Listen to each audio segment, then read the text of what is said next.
pet. That would be wild.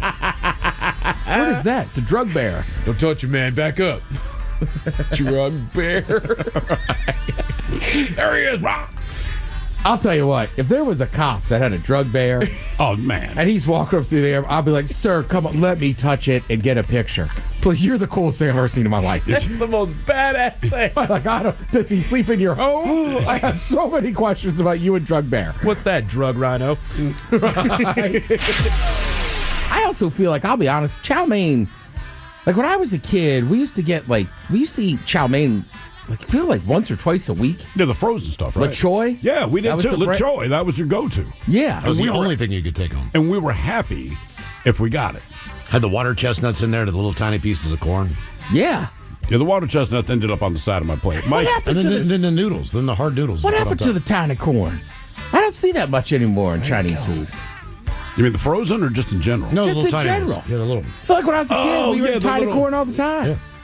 Yeah. Is it still rocking on the East? On the East Coast, it was guaranteed you got the little tiny Mike, corn. when you were a kid, you got Chinese food. Was there tiny corn involved? I believe there was. I didn't get too much into it, but I believe it was there. Yeah. Yeah, so what happened to the tiny corn? Yeah. I haven't had Chinese food since probably the early 2000s. Really? We're just hating on Chinese food? I am not hating. We are not hating whatsoever. The old man had to lower the sodium intake a bit, so Chinese so it food was disappears. awesome. Right? Yeah. Okay. Like, you own a home, you're married, you could order. Get some aware of that. freaking Chinese food. I took a look at it. It's very expensive to order Chinese food. Yes, it is. It is. It And is. You'll over-order. It's a guarantee. But Right? you have leftovers. Because everything looked great. And Chinese food is definitely one of those things. Like, I don't know why. Like, if I order a pizza, right? I order a medium pizza. It's just me. Right. And you still have some left over. But you're right. Chinese food, it could be just me, but I'm getting Two this, dinners this, and an this, appetizer. and this. Yeah. Yeah, every time. So if you would give him some dad jokes and wish him a happy 55th birthday, dirty German style, that would be perfect. Love you, babe. That from the lovely Melanie. Yeah, we understand you're from West Virginia. So what we understand from our friend Miles here, who's also from West Virginia. Unfortunately, we are not cousins, so I don't think you'd be into us. yeah, I was going to say, I guess we'll have to role play that one, huh? Yeah. Yeah, I'm Hey, your, what's up, cuz? yeah, your stepdad now. All right, dad jokes.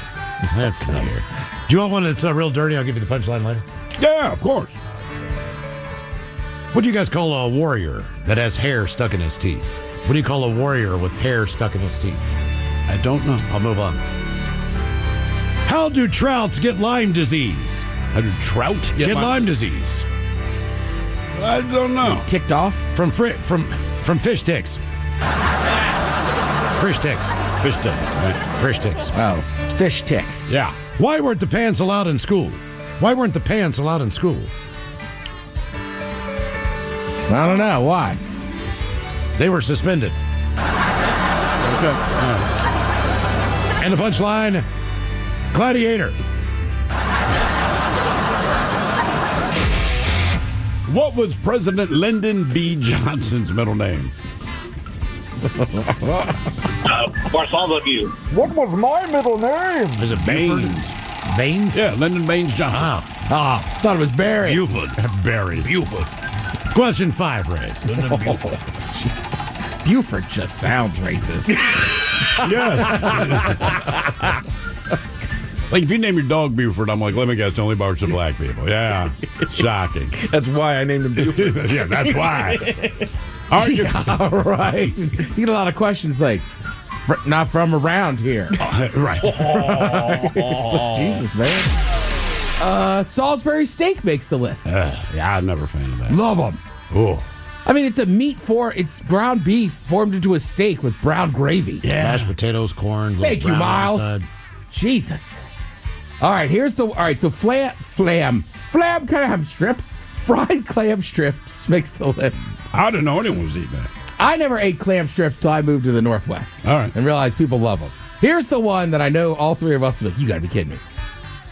French bread pizza. Really? It's good stuff. You just gotta have patience. Okay, to answer your question, When's the last time anybody bought it? within the last 5 years. All right. I've had it this year. Within a couple months, yeah. Son of a bitch! Yeah. I'm in it both. Slacking, Ted. I love them, but I don't know. What's your brand? Oh, Stouffer's. Oh, we go Red Baron. Well, here's my issue: is that there's so many frozen pizzas now, they sometimes I feel like they're giving them away. Yeah, I know. So I just never buy the French bread pizza. It's still as good as you remember, man. Yeah. How about a fish sandwich as well? And a pep talk from Coach Ted about how being a great grandma is an excuse to be a whiner fan and always hate on the home team. Support the home team and stop converting our kids to the dark side. And happy birthday from your oldest son, daughter-in-law, granddaughter, granddogger, and grand Ben. Do I get a fish sandwich? Yeah, I like that you're 57 years old. Tonight we're going to do it grand doggy style. Yeah, she's also going to have the homemade Heinz 57 sauce. Yeah. So you Heinz or am I? We can both be. Yeah. Salty. All right, you're mad at her. She's a great grandmother, right? And she's still a 49ers fan. Well, here's the deal. You know what great grandmothers do? They talk about the olden days, like the 80s. All right? Those sons of bitches haven't been relevant in a long time. Certainly not winning any titles. Sure, they go and they lose. So, yeah, there you go. Grandma's out there talking crazy again. At what age does a filly become a mare in thoroughbred horse racing? 2. 3, 4. Damn. Is there horse racing that's not thoroughbred? I'm asking seriously. Like, can you have like the mutt version of a horse? Is there, you know what I mean? Thoroughbred, you're indicating like, okay, I get it. But is there like the mutt horse league where they run? What do they do when they run the short track down at Emerald Downs, Ted? What are those horses called? I don't know what you call it, Mike. They're like running the 4th mile. I think they just run, I think they're all thoroughbreds. They don't have like mule racing or... No. There's just something unnecessarily harsh about mutt horses. Well, I don't know. I know what you're saying. I know. I'm just saying, like, I mean, generally, they're called barrel racers or rodeo horses. I think that's where the mutts I mean, go. they don't get to race, right? Right. You know, that makes sense. All right. Glad we cleared that. One of them tainted bloods. Yeah. All right, Thanks, Buford. All right, your question. What do cartographers create and or design? Cartographers.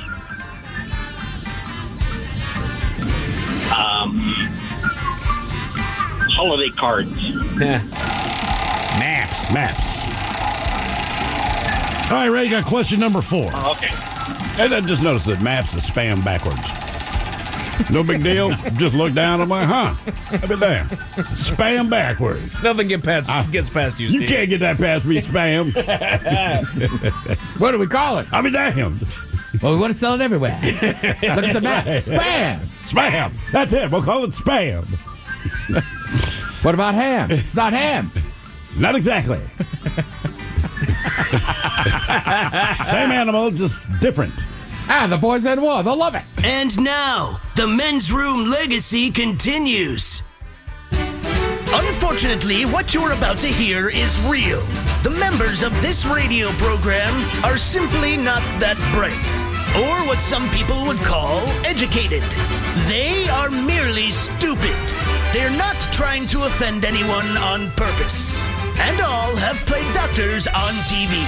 You have been warned and are cordially invited to join the party. This is the men's room. Forget it, man, and get with the countdown. Get with the countdown. Shake this square world and blast off for Kicksville.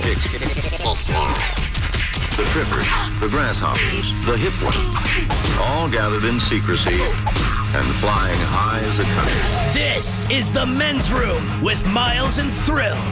You know what they say, shake your radio more than 3 times, and you're playing with it. You're listening to the men's room. And away we go. Welcome to the 20th anniversary season and episode number 4,444. Along with Steve the Thrill Hill, the Ted Smith, and Mike Hawk. And 2 are in the men's room. Well, Jeff, today, last week, we brought you the 10 best Christmas songs of all times on Sit and Spin. Today, it gets a little better with a playlist for people who hate Christmas music. We will play profile this, plus headlines, men's room shout of the day, fun with listener emails, and everyone's favorite, TV Time with Ted. Clack, clack. Drinkity drunk. All right, here we go. Denver man strips naked in the winter and then steals a police car. Meanwhile, a Florida woman drives herself to the courthouse for her own hearing in a stolen Jaguar. Couple has twiblings born 2 months apart. A woman is out thousands of dollars after buying a stolen car from an auto mart. And firefighters rescue a cow with its head stuck between two trees. That is all coming on today's very special episode of The Men's Room. And now, here's the question. Hola, bitches. Good day to you and yours. All right, when you hear norovirus, you usually think about cruise ships, as those two things seemingly go hand in hand. But norovirus, it is not restricted to cruise ships. In fact, in the state of Michigan, they're dealing with earlier than expected outbreak. Same in Massachusetts, where 130 kids at one school missed class on the same day because of norovirus. Granted, it was an elementary school where pretty much everything spreads like wildfire, because who would have thought that a group of people that sneeze in their hands and wipe buggers under their desk might also be social spreaders. The worst thing about norovirus, by the way, really, it's the diarrhea. That's the long and short. So you had this many parents saying, hey, Billy is not going to class today. He's pooping himself. It should also be noted that 12 staff members also left early that same day. Because what goes around in elementary school gets around in elementary school. Now, the most common childhood illnesses, they are, of course, the common cold, the flu, bronchitis, gastroenteritis, and now, in a throwback to the 19th century, throw in measles. Yeah, that's right. It's just raging through the South. Who knows? Maybe we can bring back polio and typhoid, too. Now, 'tis the season. Then again, while winter does see an uptick in viral spreads, you can actually get sick with something any time of the year. Maybe you have allergies or Lyme's disease. That's almost exclusively in the summer. Mono, frickin' rabies, meningitis, foot and mouth. There are a million different contagions out there, and about a million different ways to contract or catch said contagions. Pretty much anything can make you sick. Airborne droplets, touching contaminated surfaces, consuming something contaminated, etc., etc. The thing is, we've all been there, all right? Whether it's just a common cold, the flu, maybe you got COVID, maybe you got mono. I had mono. That is an ass kicking right there. Maybe you got Lyme's disease. We don't know what you got, but today we want to know, but not just things you got. Today specifically, what we want to know in our question, brought to you by our friends at Advanced Hair Restoration, is, what is the sickest you've ever been? To be a part of the big show, call 206-803-ROCK. Like the Men's Room on Facebook, follow us on X and Instagram at Men's Room Live. Send your emails to the Men's Room at KISW.com, and now watch the show live on YouTube at KISW Rock. See Joe Satriani.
Season, episode number 4,443, live from Tony B's Lever. Yeah! Woo! Yeah!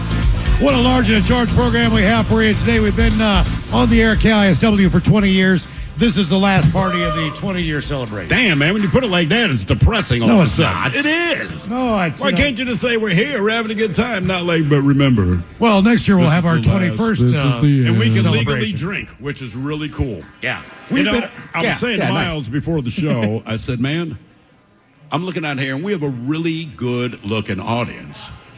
I just wish some of them had come out tonight. Actually, Miles said that part. Wow. Yeah, I know. Jeez. We Eat need them already. to answer questions, That's right. Steve. They can be angry. It's all right. The last Ted versus the FCC for 2025. The Ted Smith has had an absolutely horrible year this year. Garbage. Ted versus the FCC. If you listen to our year-end spectacular next Friday, you will hear every miss. That segment's going to last about 20 minutes. But we do have one final Ted versus the FCC. I did not make the playoff. No. But unlike Notre Dame, I'm still going to keep playing. Yeah. Oh, there you go. Yeah. Had to get a dig in. It's all about Chunky Butt Funk, who was stuck with a funky fork. We're going to try that round two, your last attempt at Ted versus the FCC for the year. So everybody here can just hear me curse, basically. Yeah. This is what we call there we go. Give the people what they want. Yeah. I'm on the dump button today. It's my job. Oh, this is bad. Every time I push it, I poop. Yeah. Pretty exciting stuff up here. Ted versus the FCC coming up. Of course, we'll drink and toast here live at Tony V's with the shot of the day that it's Bad Choice Friday time, isn't it? There it is. Bad Choice Friday. You know it's Bad Choice Friday. Hey, man, this is your fault. Shame on. And we figured out today we would basically just salute Tony here at Tony V's for having us down, right? So Why not? we have a Tony V's Yeah, give it up for inspired Tony. Bad Choice Friday. I wanted songs with the V in it, but they said no. Either way, we bring you Tony.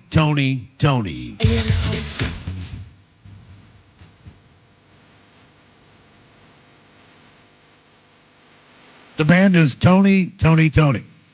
It's Tony theme. You get it? I don't think anyone in the band was actually named Tony. Who do you say was the best singer? Tony. Raphael Sadiq. Tony. The hell? Yeah. I think one guy was named Tony. Was he that? Is his ego that big? Or maybe the chick was named Tony. Tony. It feels good taking on Tony Basil. There we go. Now the room's going. Does anyone honestly like this song? Apparently the room does. Only because of the disdain that it brings you, Steve. Exactly. Name another song from Tony Basil. I can't. I don't need to. We're just gonna pick one. You don't need to vote. Oh, you put up the poll though. I put up the poll hours you ago. put up the- It's close. All right. Really? If you follow us on X and Men's Room Live, you can vote there. We'll actually take the voting then on coming up on a Bad Choice Friday. Okay, obviously we're here for the Unwrapped pre-party show tonight. Angel of the Winds Arena.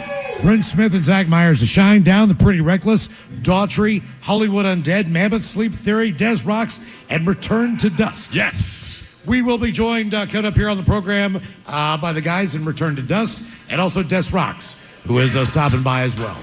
Then we'll head over to Angel of the Winds and have a hell of a night, man. It's going to be a great show. It should be. Also, the Daily Mix Morning Show, they're going to stop by and Pop in. and join us as well. And today on the program, we've decided that we're going to do our random Would You Rather question. Real quick, how many people here are actually going to Angel of the Winds after this? I got that yourself. sense from you, my friend. All right, good on you, man. Good on you. We got Yeah Guy right here. He's ready to rock. Yeah. There you go. Yeah! Pace yourself.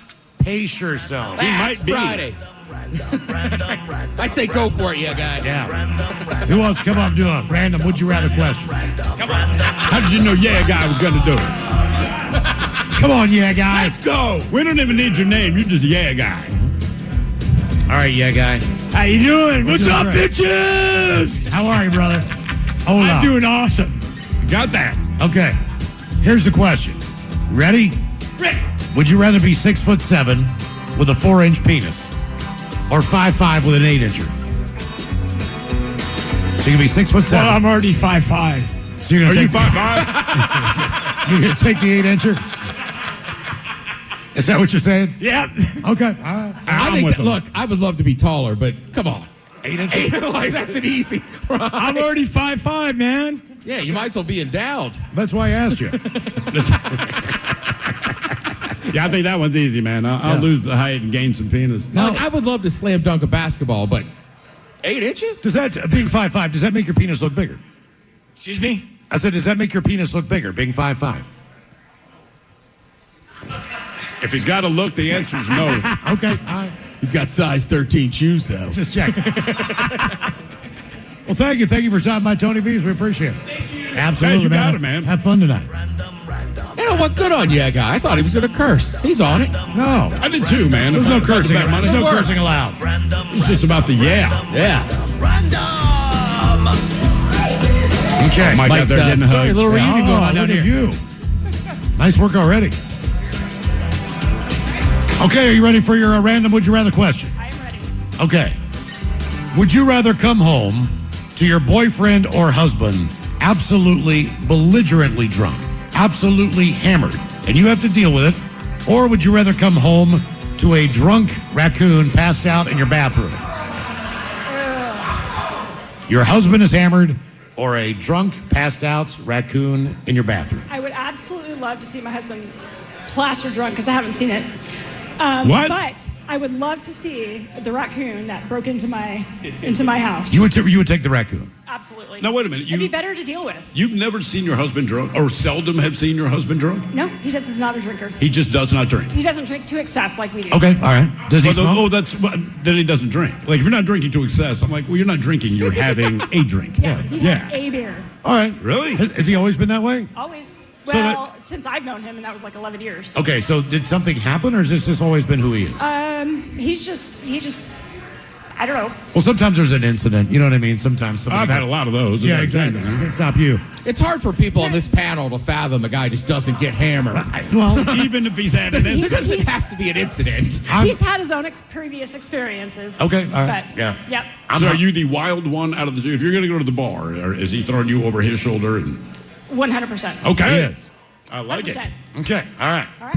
Now you heard about the raccoon that passed out in a liquor store in North Carolina. You guys heard that story, right? He breaks into the liquor store. He falls through the ceiling. He knows that if he pushes the bottles off of the shelf, that they will break on the floor, and he gets hammered. Not only does he get hammered, but he's intelligent enough to pass out in the bathroom. In the bathroom. Like most people do. Now, that is a veteran drinker. Face down on the bathroom floor. Now, here's an update on that story. This is the honest-to-God truth, all right? The raccoon that was found passed out next to the toilet after ransacking the liquor store in North Carolina and became an internet sensation, which he did. It turns out this was not the first time this animal was dispatched for officers to deal with it. Officers handling the case said this raccoon is, in fact, a repeat offender who will strike again because they let it back out in the same areas every time. This is the third offense of this raccoon breaking into liquor stores and getting hammered. It's not the first time. This guy's done it 3 different times. Which leads me to believe that my Uncle Ray, may he rest in peace, has been reincarnated as a raccoon. Yeah. Because if you knew my Uncle Ray, Raymond, Raymond. Uncle Ray, he wouldn't drink and drive. My Uncle Raymond has been drunk forever, and then he died, and I'm pretty sure he died 6 years before anyone could tell, because he just kept babbling anyway.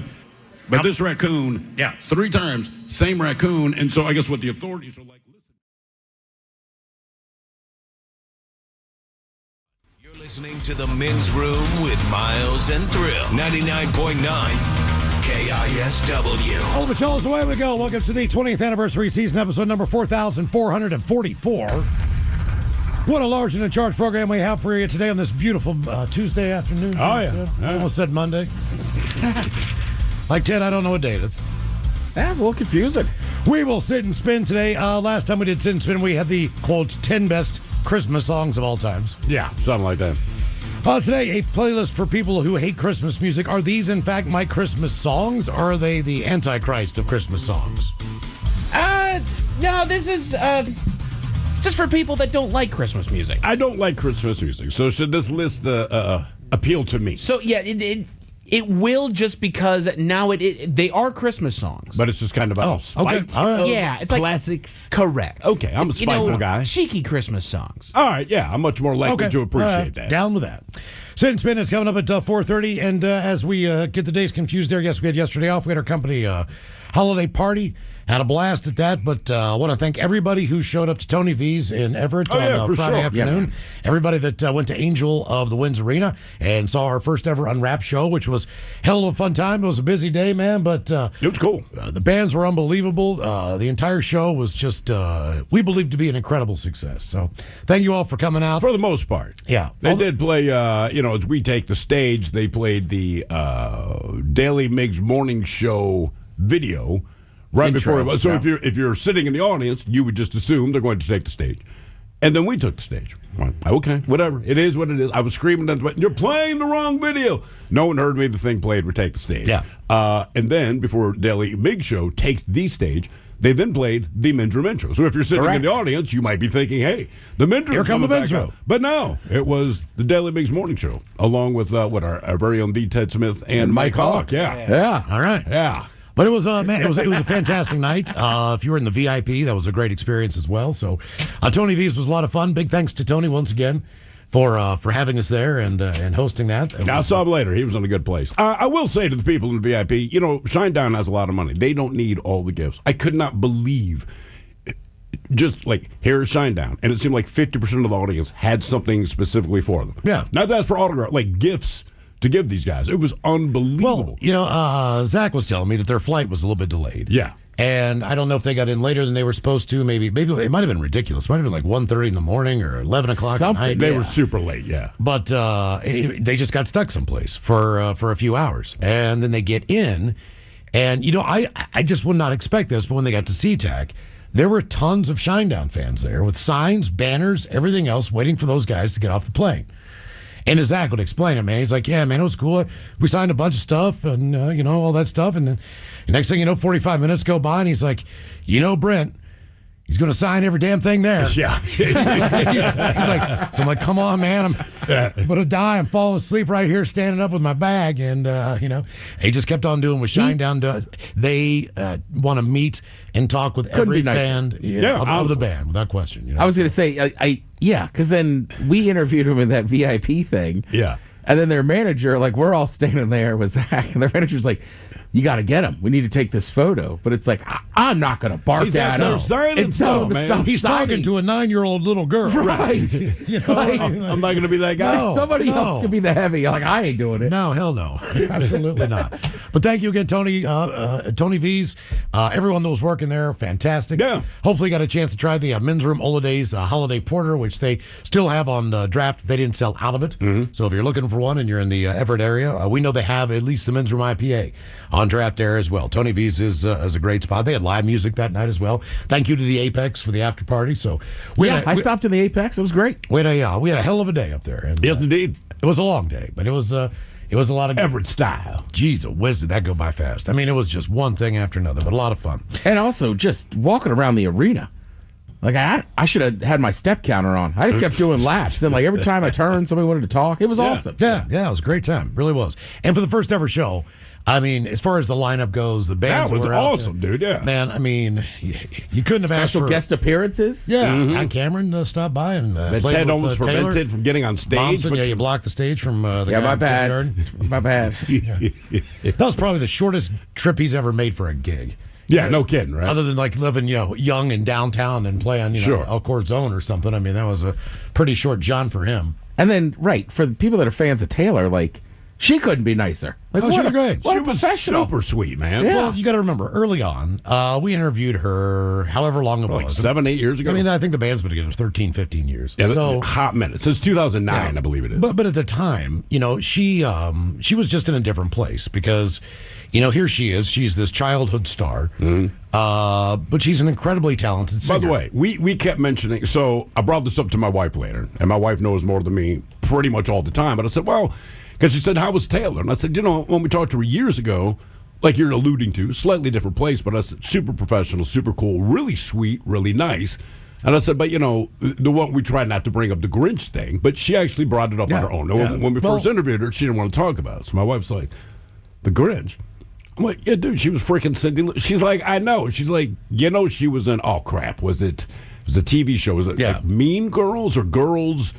Something Mean Girls is a movie. Yeah. Okay, so it was a TV show. That she was on a TV show for a long time. I did not know that. My wife's like, Gossip Girl. Gossip Girl, right? Oh, that's right. That was a massive show. Right. I never watched it. I know it was a massive show. I've never watched. I had no idea she was on there. My I wife's can't believe like, you're not a fan. She was like, I'm like, no, we did not bring up the Grinch. I'm a dude. She's like, I'm a dude. She was in Gossip Girl. She's like, that's actually where most normal people know her. Like, we all remember her from the Grinch, but she's like, normal people remember her from Gossip Girl. Like, but, that would have been cool to know before we talked. When the band is starting out, She's looking for credibility as a musician, not as an actress anymore, or someone who's a movie star or TV. I mean, she wants to talk about the band. She does not. Yeah. She's trying to separate herself from that. Sure. And as the years go on, obviously the band is incredibly successful. She's past that point of worrying about that, and back to the point. Yeah, I think she's good now. Pretty well just embracing her entire career. And with the Grinch having the anniversary, I believe it was 20 years, maybe, or whatever it was. I know they're celebrating something because they keep bringing it up.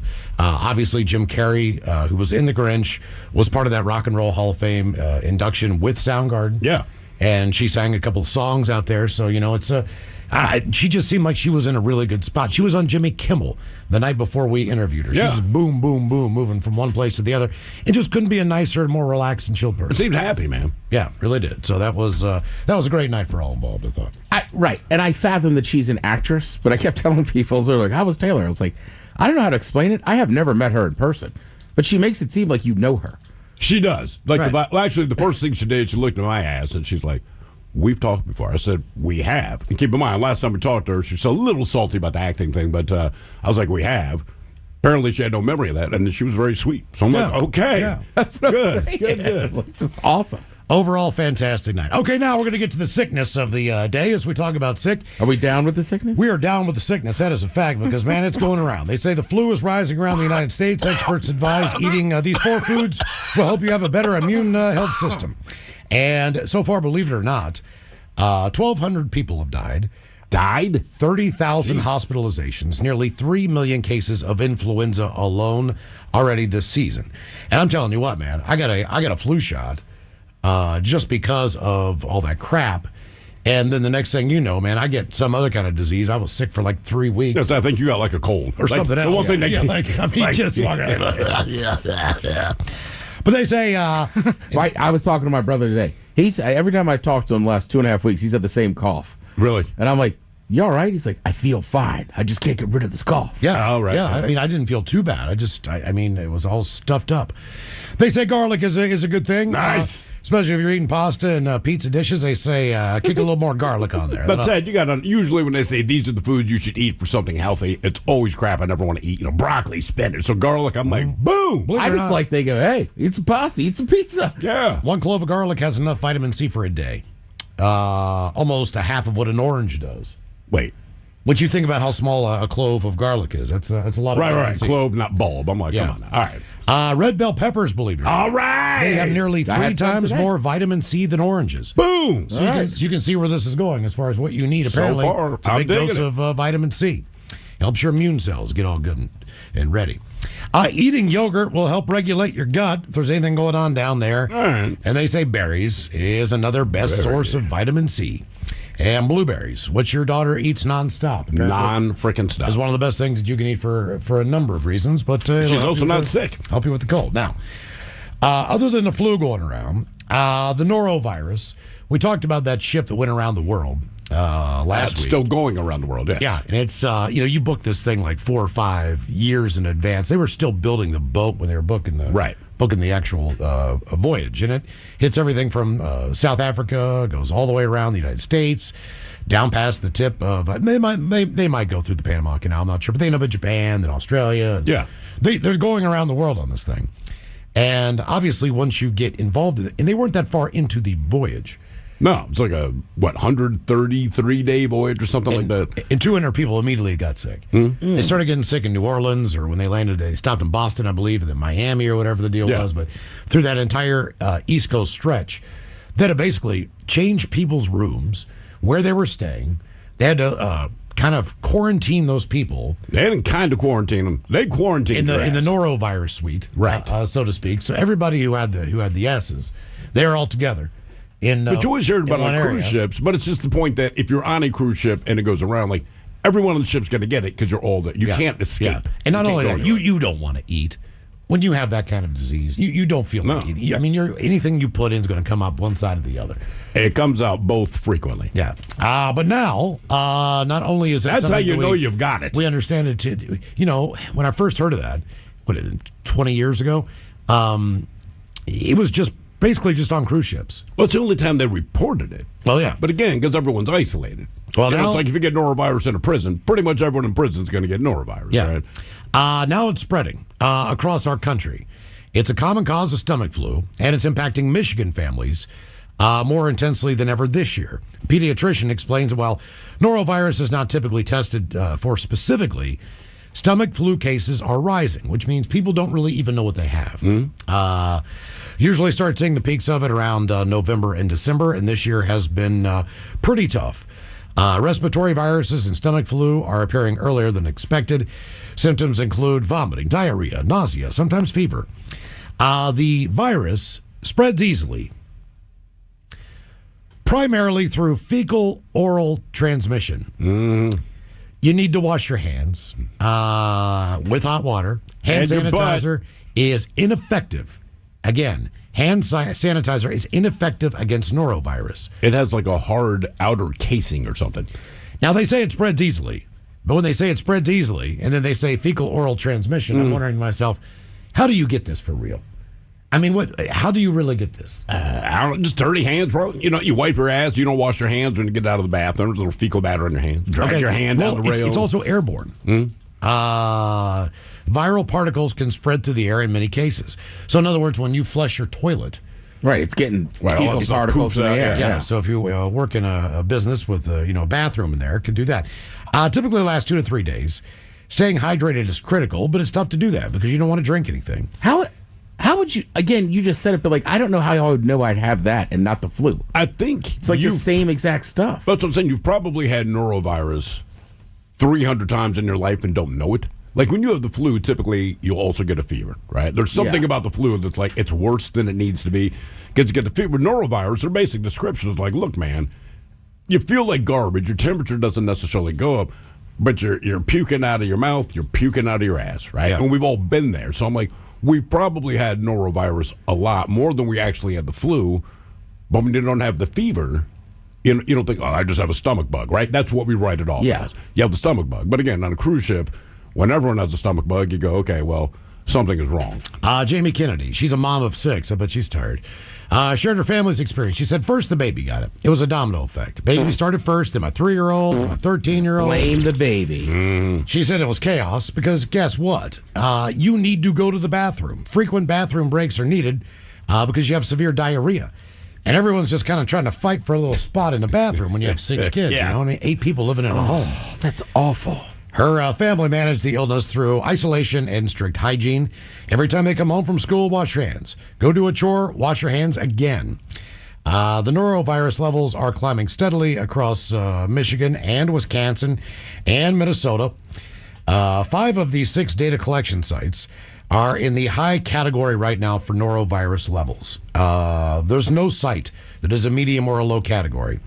And they emphasize that the norovirus's tough protein coat makes it resistant to many household cleaners, hand sanitizers. They say showering and washing your hands with hot water is the best defense. Sure. Yeah. And not only there, it's in Massachusetts. Medford Elementary School reopens after norovirus outbreak. 130 students on one day called out.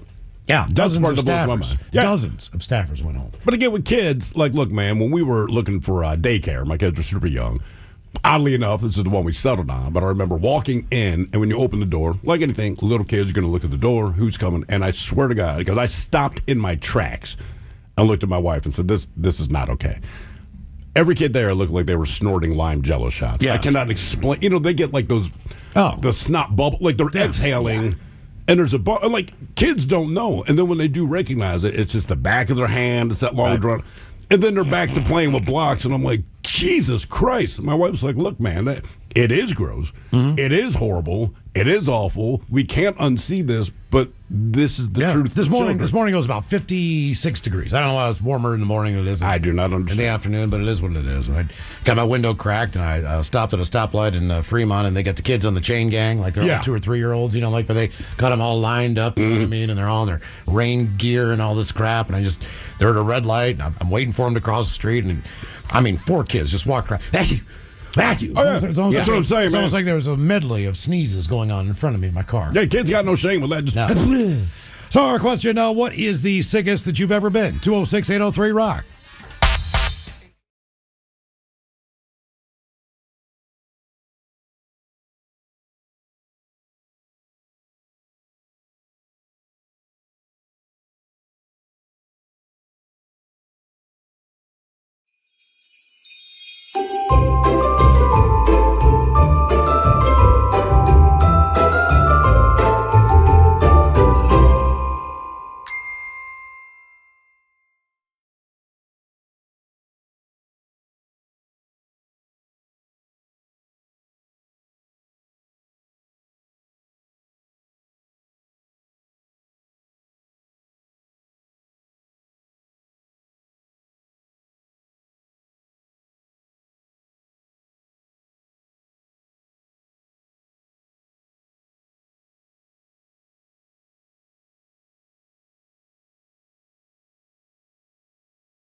wine and the beer. All right. You know, At one think point about in it. time. Raccoons, we call them trash pandas. So you think, man, they broke in my store. They're going to eat my candy. They're going to eat the nuts. Like, no, dude, he's drinking your liquor. I like that he's upped it from just beer and wine. And this is now he's drinking liquor. This is the second. This is the second time he's broken into that one ABC store. All right. All right, but initially, they did not know what happened. The raccoon was not in the store, passed out. He got an Uber that time. So they had no idea who came in and smashed all the bottles, and who trashed the place. And Do we not- know what his liquor of choice is? We do not. He just randomly knocks over I'm bottles. saying whiskey. It's got to be whiskey. I'm thinking whiskey. Whiskey raccoon. I've also heard he called his guy for a bag. Yeah, but he. This raccoon's out of control, boys. It's a drop ceiling, so he bangs through the tiles and then falls through the ceiling onto the floor, and then he starts getting hammered once he starts knocking bottles off. Right? Well, sure. Okay, so the ABC store, they take a picture of this. Then they start selling merchandise. So far, within a week, they've sold $100,000 worth of drunk raccoon on the bathroom floor picture merchandise. Because nothing says visit our store more like a drunken raccoon in our bathroom. Yeah. Would you not go? If you're out buying liquor and it's like, we can go to this store or the one with the drunken raccoon, But you can buy a T-shirt. I'm going to the I'd buy store a that has the It is, raccoon. it is face down right by the toilet. I mean, this guy's a Make legend. him his own little pen where you just, keep giving him a bottle every night. And he just Exactly. sits there and entertains all the people. I feel like 7-Eleven, based on my experiences there, they can capitalize on this. Yeah, and you're wearing a PETA shirt. Do you? I'd read the fine print. I can't read that far. What is it? People eating tasty animals. Oh, I see. Okay, all right. This is Travis, ladies and gentlemen. Give it Yeah, up for exactly. Travis. Travis. Welcome to the program of the Random Would You Rather question. All right, Liquor and whores, you dinosaurs. Yeah, Liquor. absolutely. Oh, he made a rhyme out of it. I like it. Dinosaur. Yeah. Who was the guy that called us dinosaurs? Oh, you Was it know, like 10 years ago? He was a weird dude. Because Yeah. like he wasn't Yeah. being funny. He was trying to be serious. You dinosaurs. Yeah. Just looked at each other like, what the? All right, Travis, here you go. Here's your Random Would You Rather question. Would you rather have everyone know every time you're taking care of business? Everyone knows. Anytime you're doing it, like, there goes Travis. We get an alert on our phone like an Amber He's Alert. like, oh, he's doing it again. That's Travis alert. All right. 3 times before noon. Or always smell like sweaty ass. So you just reek, or everyone knows when you're shucking the corn. Waxing the carrot. Punching the Oh, clown. I'm sorry, I gotta go with the first one. I can't. The, You're gonna the take second the, one, no. it's like an Amber Alert. They'll put it on signs on the interstate. Yeah, basically, yeah. Post it on Facebook. Travis like, is whacking. Okay, it's now this o'clock. Yeah, there he goes again. Yeah. I'm right there with you, man. Yeah, You take that? I'm right there with you. Well, plus it could work in his advantage because then people be like, man, he hasn't done it in a month. What's he saving up for? Yeah, exactly. Lent. I can't do the second one. It's just like, ugh. Look, I can't do it, man. Everyone will know. You know? Yeah, So exactly, you can have yeah. sex with me instead. It's like, ugh. Yeah, you got no chance of getting Travis, laid. where'd you come from? Where are you in from? Basically, I'm staying at a homeless shelter. Sadly, Are you I lost my home. close?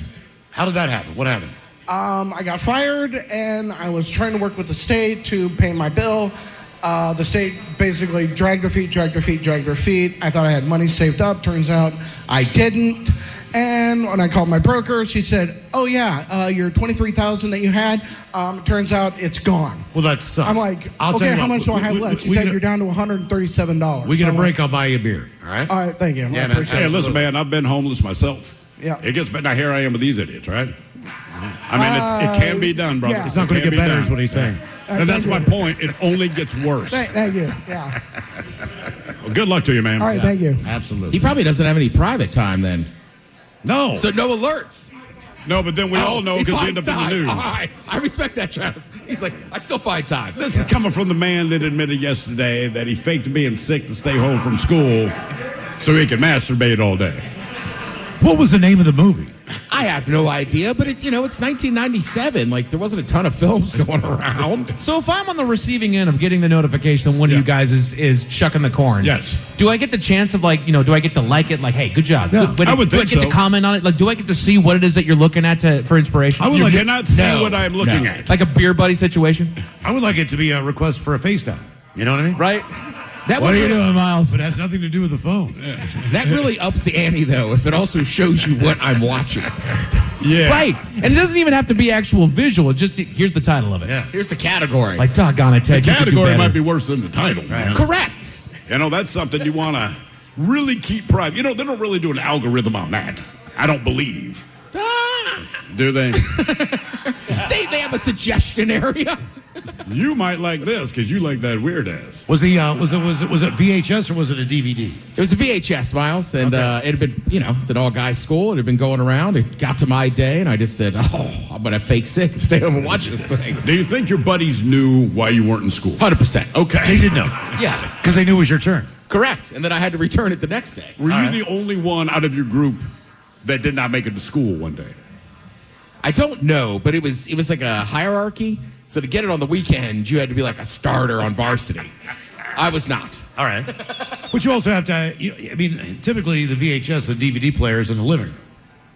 Remember the small TVs that also had a VHS player in it? Yes. I had one of those in my bedroom. Oh, you did? For sports. For sports. Yeah, that's what it was. Sports. Okay. Skin stalking. The new sport. Good times. Well, the heartbeat was up. You're right. It was a bit of cardio. Yeah. Has anyone's iPhone ever said, "Hey, you're overexerting yourself on the masturbation"? No. Right, because like if your heartbeat your goes watch, up, like your it'll Apple alert you. Watch. Yeah. Just like, Well, let's are face you it. okay? Okay. Yes. Okay. Leave me alone. Do most people here, and just be honest, do you have a normal place where you sit at home? Like if you're watching TV, do you sit in the same spot where you eat, where you rest, all that stuff? You have the same spot for masturbation. I do not. It's different. You only do it in one place. I don't. You do it all over the house. Well, not quote unquote all of them. But I got kids, man, so you really need to make a determination about when you're least likely to get busted, because that's just not a conversation I want to have with my children. Okay. It's really not. So far, so good. Although, Is there a lock on that door? There's not a lock, but my wife and I, it was about a year ago, whatever, man. We snuck down to the guest bedroom. We thought we're being all sneaky. Anyway, we had sex. We go upstairs, and both of my kids look distraught. They're like, "Dad, we heard the dog puking, but we can't find the vomit anywhere." Yeah. And I realized that's the combination of me and my wife. I'm like, when we have sex, we sound like a puking dog. Where I live in Fremont, man, they don't move half their stuff. They move what they want, but they leave the other half out on the sidewalk for people to take, right? And my daughter and I are walking back from dinner one time, like a couple years back. Oh, no. And there's an office chair that's sitting outside of an apartment complex. She goes to sit in. I was like, "Don't sit in that chair." Do not sit in that chair. I know what was done in that chair. It's the bad chair. Oh, yeah. Nobody's going to take that chair. You went down to that chair, didn't you, Miles? No, I didn't get that chair. It was his chair. Exactly. More of the random Would You Rather question coming up as we are live from Tony V's in Everett Unwrapped tonight at Acoustic Holiday. We'll be right back.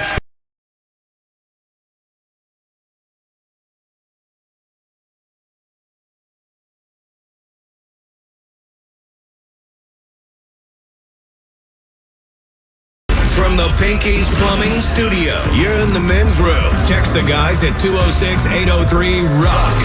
We'll be seeing Brent and Zach tonight at the show, Angel of the Winds Arena. Tony V's, how we doing? You guys having a good time? We got more of the random. We know you are, my brother. Random Would You Rather question coming up. That's a fact. That guy wrote a book. I know. You wouldn't think that. My man, Yeah, man, wrote a book. He wrote a book, and I'm going to tell you what his goal is, and it's actually pretty cool. The general concept that we got from this. So this guy's been to 2,000 concerts, somewhere around there. But his goal, and this is pretty badass, I like this, is to be the first fan inducted into the Rock and Roll Hall of Fame. How cool would that frickin' be to get recognition from the Rock and Roll Hall of Fame? Say, hey, man, without cats like you, these bands aren't doing it, right? Yeah. So that is cool. That's absolutely a fact. Yep. Why not rock and roll? That's right. So speaking of with Shinedown, we've been here for 20 years, and one of the first bands that we got a chance to interview was Shinedown. And we had no idea who they were. Yeah, we'd never heard of them before. We were playing their song. They were brand new at the time, and 20 years later, they've sold millions and millions of records. They are incredibly successful. They are multimillionaires. They've gone through the whole I'm on drugs, I don't want to go to rehab, get fit thing. That's now in their past. Yeah, and we're the same. We haven't, nothing's changed. We're right here. With no more money. Nothing's happening. Yeah, not a single thing. Not a nicer home, nothing like that. No, not at all. What about the yacht? Yeah, what about that yacht? Oh, God, I love it. I'm sure someone in Everett's got a yacht. Just saying. Our buddy BT's got a boat. But no, well, he sold it. We've been, the times that we've interviewed those guys, just like anything else, you're growing up, you're a different person. We've seen Brent when he was kind of more of a bender, so to speak. To put it mildly, yes. You know, we've seen the band change a couple of guys in the band, but either way, man, they're still kicking ass, and we're looking forward to seeing them because just like us, man, it seems like, you know, for 20 years, if that's the first band that you interview. Oh, yeah, it's kind of cool at the end of our 20-year anniversary party that they're the band that we get to sit down and talk to coming up at Angel of the Winds Arena. So that's pretty badass. Okay, who wants to take a shot at the random Would You Rather question? We have anybody who wants to come up? We have Danny V from the Daily Mix Morning Show. Danny V. Now, I know what a lot of you are thinking. Is Danny V related to Tony V? Here's our opportunity to find out. Yes. Not that I'm aware of, but I don't know where my dad is. Okay. All right, now it's time for the surprise. Jesus. I All guess right, you Tony. never know. Tony's your dad. Wow. Jesus. We just got BJ'd there. Yeah. What do you guys got planned for tonight? Oh, you know, crazy sweaters, hanging out with you guys, getting drunk. I don't know. Eggnog, I would imagine. How many sweaters have you bought just being on that show? I currently in my closet, I think I have 15. How many pairs of shoes do you own? 3. How often do they match? Never. They didn't. Well, except for like one pair of Nikes, and that's about it. You got a nice pair of Air Maxes. They match. Yeah, that's the only ones. All right. And I'm lucky that I haven't gotten those mixed up with other ones yet either. How's the emo night thing going? It seems like you're going all around the country now, right? It's great. Yeah, there's one tonight. Actually, I'm going there after this. How do you do that? I mean, you're waking up at what time? 4 o'clock in the morning? My alarm goes off at 3:15. 3:15. Yeah. Woo. And you did the show. You guys did the show live this morning. Yeah. And then I see you have a stage announcement at 10:30, which just makes me laugh. Yes. Why did they do that? I had no idea. The mighty 10:30, you know? Yeah, 10:30. And then after that, you look. KISWHD1 Seattle. Always live on the free Odyssey app. Text the guys at 206-803-ROCK from the Pinky's Plumbing Studio. You're in the men's room. Our question: what is the sickest in your lifetime that you've ever been? 206-803-ROCK. Hello, Emily. Welcome to the men's room. Hola, bicholas. Hola. So a couple of years ago, I wound up with pancreatitis, and I was in the hospital for 18 days total. What actually leads to pancreatitis? Mine was actually medication-induced. My cardiologist had changed one of my meds a couple months before, and it finally built up in my system. My body was like, oh, heck no. And so it was basically just nonstop vomiting, like severe, I wanted to die, vomiting and pain. So you're taking medication for your heart, and then that leads to pancreatitis. Right. I'm one of the lucky 20% that it affected that way. Okay. Did it? It didn't kill it though, right? Because pancreas, they'll come back if you. I believe. Does the pancreas regenerate? I think so. Did it regenerate? I'm a type 1 diabetic. So my pancreas hates me already. Okay. Generally pancreatitis, because the doctor, it took 11 days, and then they released me, and I was still sick. And then when I went back 3 days later, the same doctor was like, "Why are you back?" And he did more research and found out, oh, this particular medication caused it. But generally, it can be use of hard drugs, a horrible alcoholic type, can cause diverticulitis, gallbladder issues, which I don't have a gallbladder, or high cholesterol, and I don't have that. So they were checking off the boxes, okay, you don't do this, you don't do that. And so the first doctor was like, you're fine. Wait a minute, you don't do hard drugs or drink? I used to drink a lot, but not to the point where it caused issues. And maybe now I'll have 4 or 5 a year. Oh wow! Do you do you feel hot? What is the first, what's the symptom that lets you know something's wrong? Is you just throwing up all the time? Mine was, I started feeling really sick. I thought I had a fever, and then I threw up, and then I didn't stop for probably about a day, to the point where it's everything's out of your system. All you're doing is throwing up bile, and then there was literally nothing left but blood. And I started throwing up blood, and the pain was so severe. And so at the time, my boyfriend, I was like, dude, I got to go to the hospital. I was just chilling. I had a bowl in front of me. And it just got worse and worse. And I went to the ER, and they're like, yeah, you need to be admitted. How many bags of fluid did they end up putting in you when you got there? They actually had to put me, I was so bad that I kept going in and out of consciousness. I think the first 24 hours, if I remember correctly, there was probably about 15 bags of fluid they put into me. Jesus. Wow. Wow. Yeah. So, okay. I had IVs so bad. Like, my veins kept blowing because the IVs, like, they couldn't get enough liquid in me because I just kept throwing didn't matter if I had anything, like, going orally in my mouth. That sounds bad. Right. Well, but Yeah, it's the only place for matter. oral. But you were even throwing up the fluids that they're giving you via IV. Yep, it hydrated me enough that I was I look like the chick from The Exorcist, just Okay. constant projectile, just bad. Now, explain to me this, as far as medical insurance is concerned, because thank God I don't know as much about it as I should. Right. But I know what I know, and what I know is that when I need to go see a doctor, I have to do one within our plan. All right. So sometimes I'll drive to Everett because I can get into a doctor up there. Yeah. Whatever the deal is, I try to get in more quickly than not. But I am going to a provider that works with our insurance. Now, in the event of an emergency, let's say something would happen to me, and I need to call 911, and they pick me up in an ambulance and take me to whatever hospital. My thought is not that I'm going to be in there for 18 days. So, did your insurance cover the majority of that stay? For me, yeah. Thankfully, the hospital, I live in Tacoma, so the hospital is close enough to my home. They are within my network. At the time, I used to work for a health insurance company, and the insurance was pretty good. And the parts, the bill that I was left with, I was actually able to apply for financial aid because I was like, there's no way I can pay that. Yeah. And so I was able to get assistance that way. So I got really lucky because they tried to deny it. I appealed, and it was like, it was medically necessary for me to be in there because if not, the doctor was like, if you'd stayed home, you would have died. Yeah. Well, because I always Pancreatitis. look, if they take you, if they take me to I don't know, Harborview, UW, Swedish, whatever's in Ballard. I mean, that's always my question. Is like, Well, my thing with insurance, you got to take me to the right hospital, dude. does the medical insurance industry have anyone in the medical profession that advises them? So when you say pancreatitis, I'm not a medical professional. I recognize that is bad.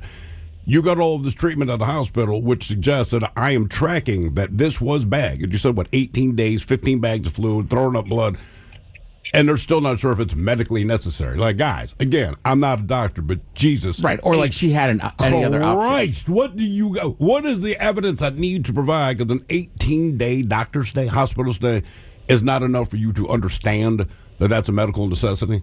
Like, for God's sake. Like, I know it's a phony industry, I but know. like, for God's sake. I just don't want to get screwed. Like, come on. The last thing I So- need is be in the hospital for 18 days. My insurance company goes, you went to the wrong doctor. You went to the wrong hospital. So why were you taking heart medication? So there's already something wrong with your heart. You get heart medication, and then that leads to the problem with the pancreas and your type 1. I mean, like, what else is going to go wrong with you?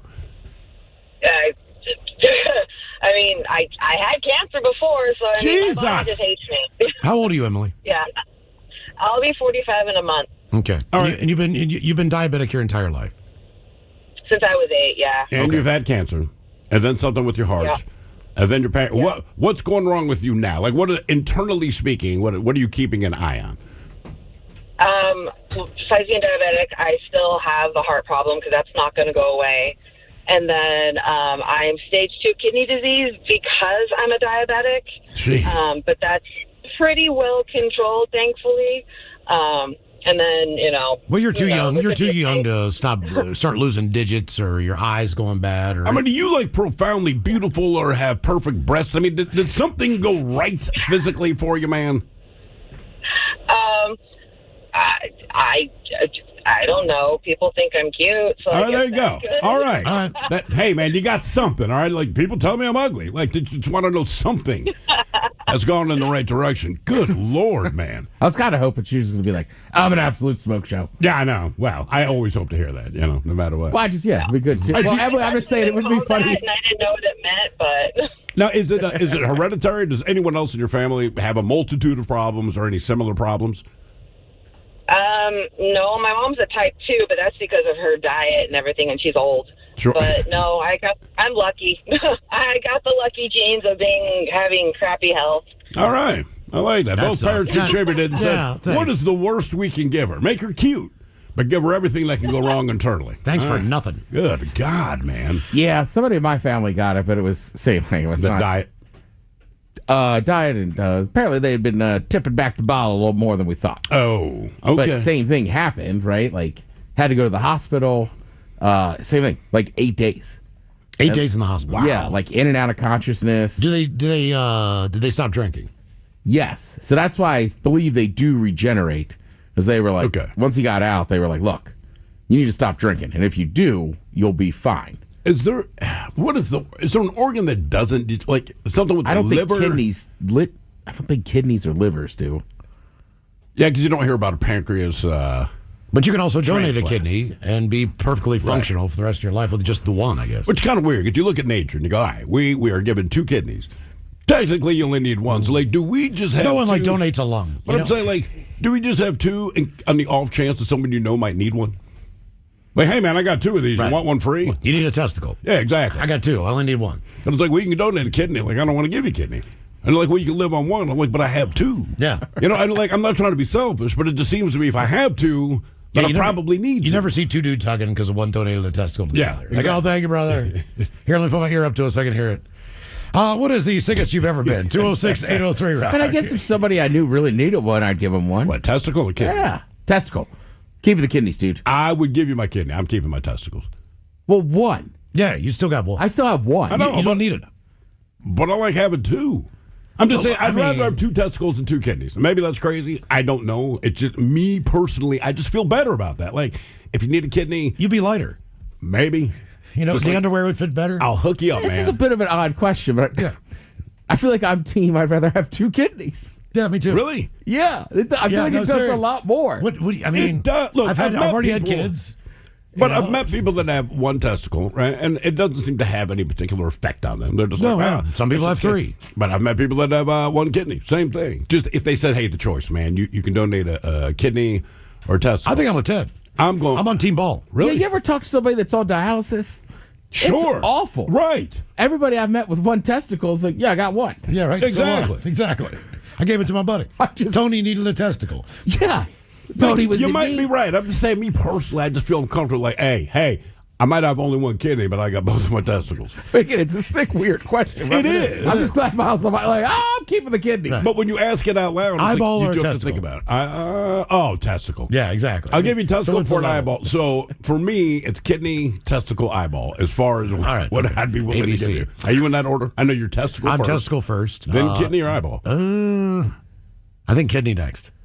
Because there's people with 1 eye. They're fine. You know, Yeah, I know. peripheries are I'm sure different. you would get used to it. Sure. I just don't think it would be good for like driving and things like that. To me, I think I would be. I would miss my mouth with a fork every once in a while or To something. me, it's a subconscious thing, right? Like, if I'm missing one of my kidneys, I don't know unless I think about it, right? It's not like you see them all the time. Even one testicle, from what I've heard, you don't necessarily tell, but I know. Right. I had a You know buddy, what I mean? I had a buddy I who know. lost an eye 2 years ago. Just 2 years ago. And he seems completely normal. Like, as far as what he can What do. happened?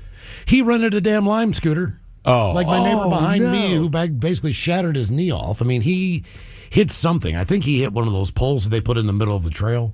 Yeah. And he was on one at night, and I don't know how he fell or what he did, but he completely just shattered his eye socket and lost an eye.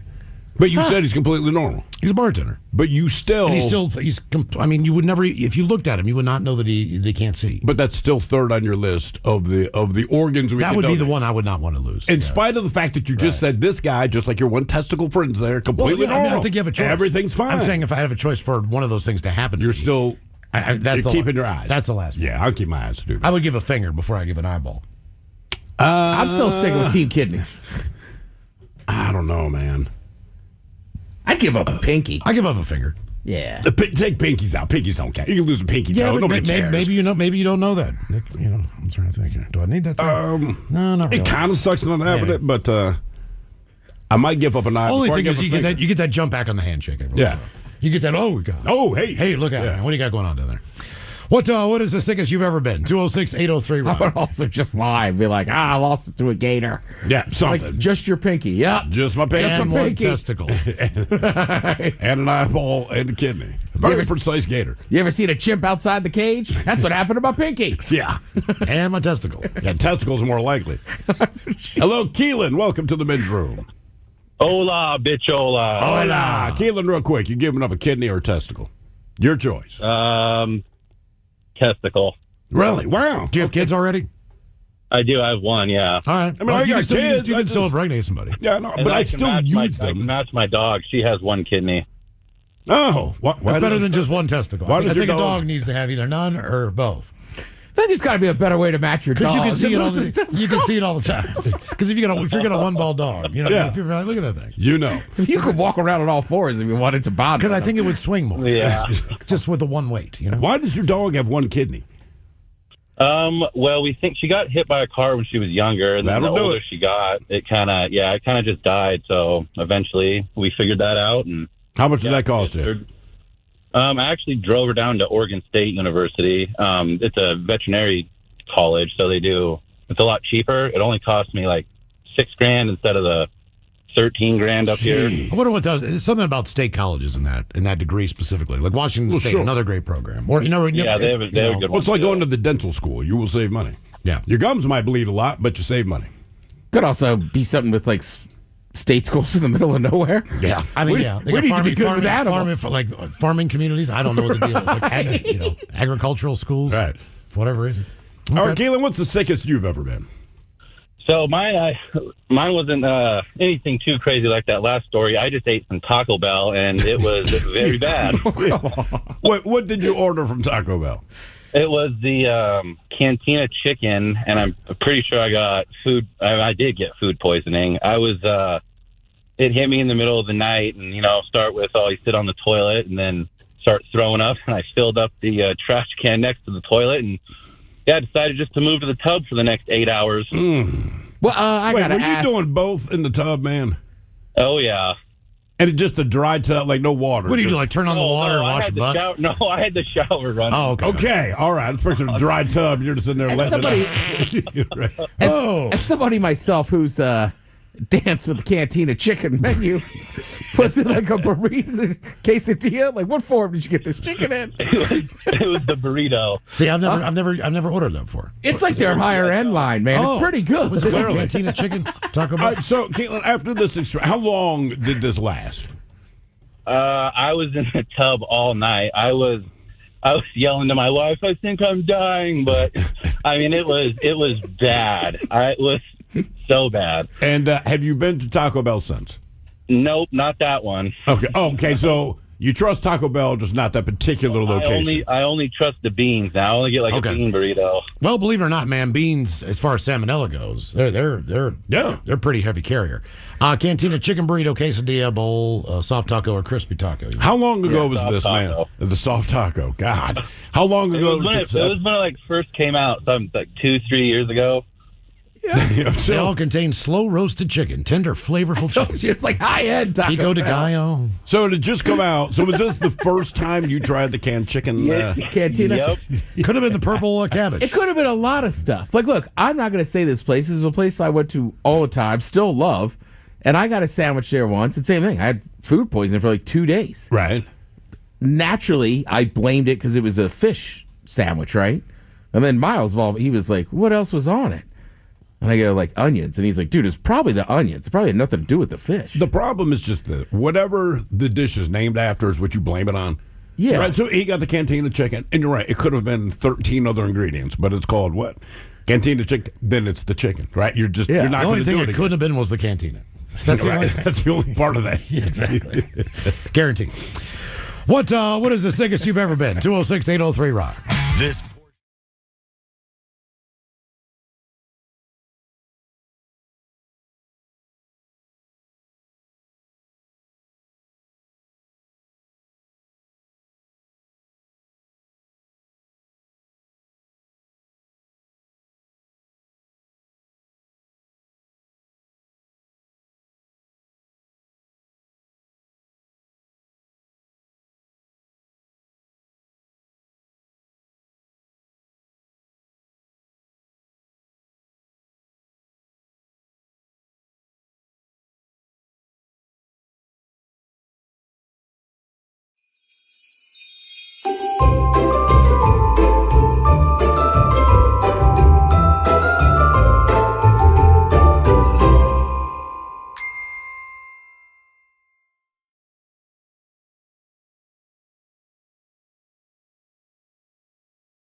I currently in my closet, I think I have 15. How many pairs of shoes do you own? 3. How often do they match? Never. They didn't. Well, except for like one pair of Nikes, and that's about it. You got a nice pair of Air Maxes. They match. Yeah, that's the only ones. All right. And I'm lucky that I haven't gotten those mixed up with other ones yet either. How's the emo night thing going? It seems like you're going all around the country now, right? It's great. Yeah, there's one tonight. Actually, I'm going there after this. How do you do that? I mean, you're waking up at what time? 4 o'clock in the morning? My alarm goes off at 3:15. 3:15. Yeah. Ooh. And you did the show. You guys did the show live this morning. Yeah. And then I see you have a stage announcement at 10:30, which just makes me laugh. Yes. Why did they do that to you? I have no idea. 10:30, you know? And Yeah, then 10:30. And then after that, you're going to go and where's the show at? It's Numos, downtown Seattle. And Oh, so, really? yeah, do that, finish there around 2, and then tomorrow I wake up, fly to Albuquerque, do an emo night in Albuquerque tomorrow night till 2 a.m., and then fly back Sunday, and then do the show all next week. Wow. Will you have time to I don't stop sleep. in Dino's? Dion's. You're close. Yes, of course. There's always Dion's happening in Albuquerque. That's a pizza place, right? Yes, it's it a is. pizza chain. You're going to get a chance to see your daughter. Yes, of course. Awesome. Yes. Does she like your music, or is she just like, oh, God? No, of course not. She listens to like I pop stuff. I don't even know what she listens to anymore. K-pop Demon Hunters. No, she that's not cool anymore. She's Oh, is it 11. not? She's 11 in middle school, and she informed me that that's not cool anymore. So do not talk about K-pop. Is Dad still cool? Is what? Are you still cool with I mean, I hope so. Have you ever been cool? I mean, that's kind of the No. thing. Like, yeah, my kids have never said that I'm cool. Like, they No, love I know, me, I know. and they respect me, Sure. but they've never said I'm cool, and I understand why. They just ruthlessly make fun of me. Yeah, and I think That's what that I found. at this point she's getting to the point where I can start embarrassing her. So she probably thinks I'm not cool at all. That's kind of one of the best times of my life. My daughter, she had a big sleepover for her birthday. I don't know what the hell they did, but all the girls came home at one time. I was already home, unbeknownst to my daughter. I was waiting for her in the kitchen dressed as Urkel. And the look on her face when she opened the door was pure hatred and embarrassment. And she actually ran to her bedroom. Then I chased her down the hall. She locked her bedroom door, wouldn't let me in. But her friends loved it. Yeah. And that was the first time I really, at least consciously, embarrassed my daughter. And man, that's all I want to do now. When she gets a boyfriend or whatever, you're going to tell him the story about just all of the turds that you could not flush down the toilet that she made. Oh, I'm not going to do that, but if you know my daughter, what I have said, and I mean this honestly, if she brings a boy home, and look, you know they're going to kiss your ass because I'm the dad. And yes, Mr. Hill, no. Like, I get it. I know why you're here. Don't try to con me, but I'll tell you what. I will pay for your first date. If you come back for a second one, good on you, brother. That you just take her out for pizza. Saying good luck.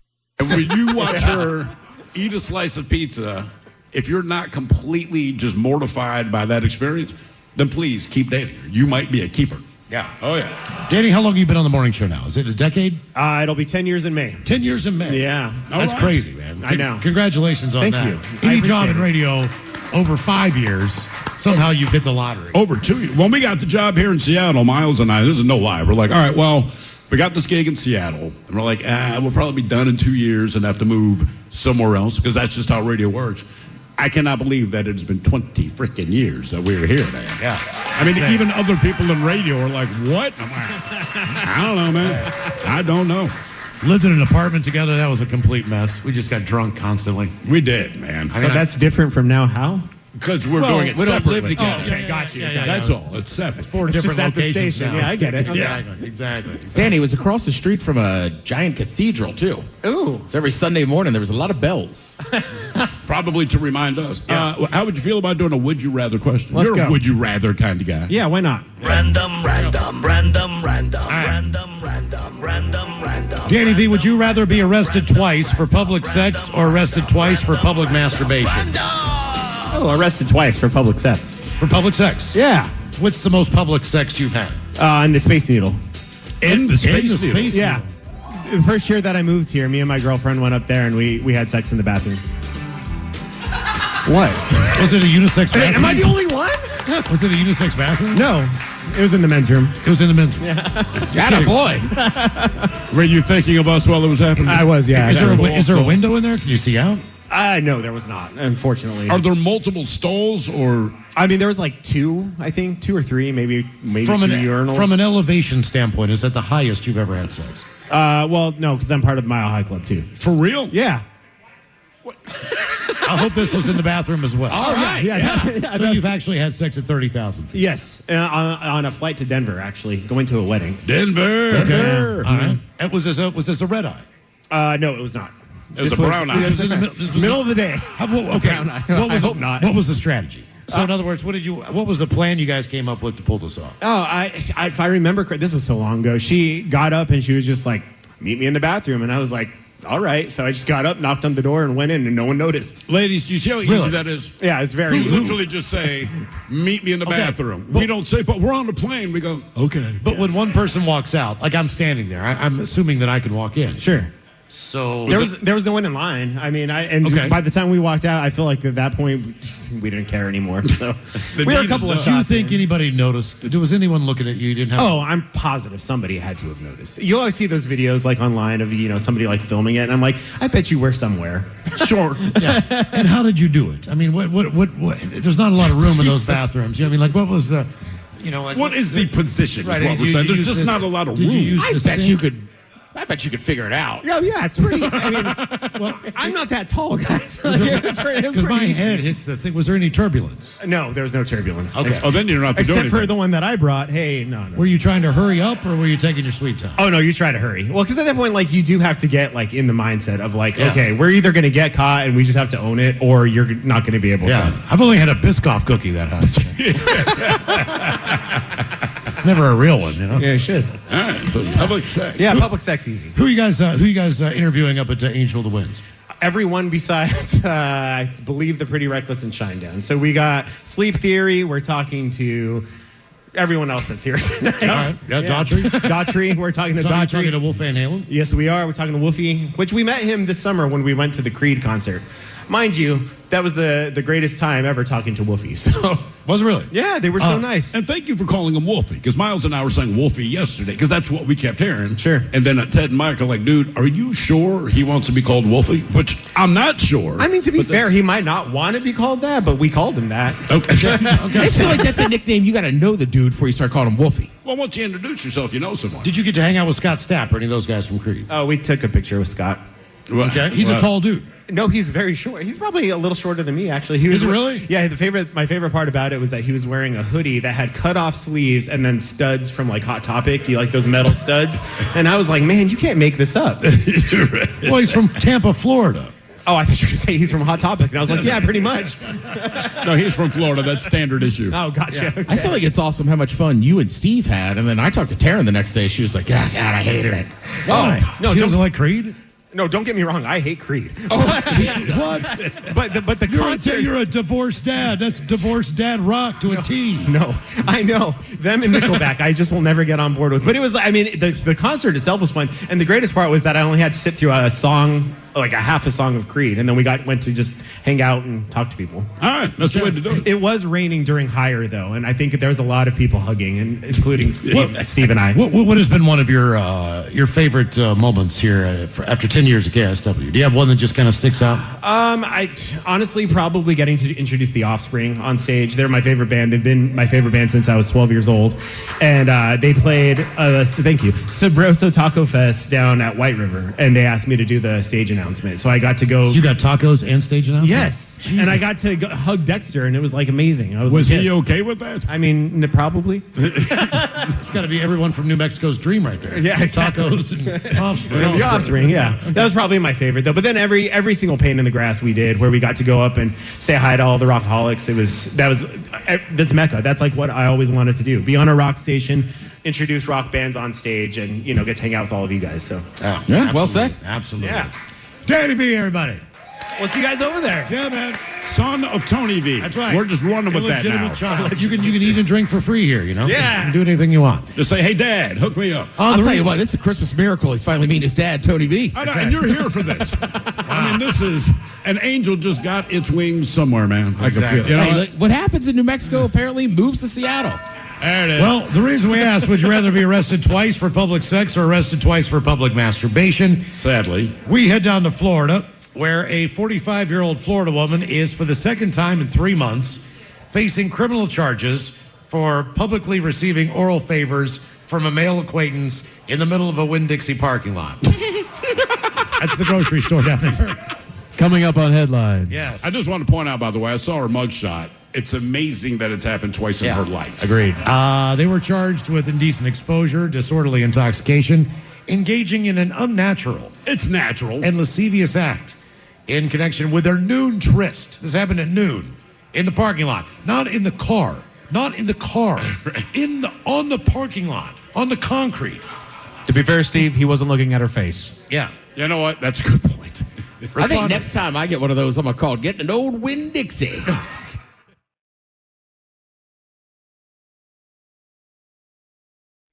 KISW. The shenanigans continue. This is the Men's Room with Miles and Thrill. Announcement I made this morning on the Daily Mix Morning Show. Live night is back, Yalty and Naughty this year at the Snoqualmie Casino and brand new hotel. Friday night, February 13th. With that date, what could possibly go wrong? Well, it's Friday the 13th. Exactly. Everything is live, from the shows to all the laughs, the sound effects, voice actors who will do all the commercials live, and bands will be live doing, I'm assuming, a brand of yacht rock. I hope so. Yeah. You played bass. Is the yacht rock genre easy or difficult to play? Do you know? Actually, the yacht rock genre is very difficult to play, because one thing about all those yacht rock bands, we gave them that name, but like all those guys are studio musicians. Total studio musicians. Who then formed Christopher the band. Cross, Right. incredible musician. And one thing about studio musicians versus most famous musicians is that studio musicians are just so technically gifted, where, if you're playing rock and roll, man, you can be a little sloppy. It's about your swagger, brother. You know what I mean? Studio guys are precision. So Down the then when line. you go to try to cover their stuff, you're like, I'm not this good. There's a reason that people don't cover Steely Dan. There's a definitive reason, and because you can't play it. Tickets go on sale Wednesday morning. That would be tomorrow morning, starting at 10 a.m. The Daily Mix Show will be totally live. The Men's Room Show, totally live as well. So hopefully you can join us in the studio audience. As you'll be a part of the live studio audience as well. Whatever we're going to do, man, you're going to be involved in the show. So hopefully we'll see you Friday night, February 13th, up at Snoqualmie Casino and Hotel. Interesting comment. We were talking about norovirus. Yeah. And it has spread from the poop to the mouth. Mm-hmm.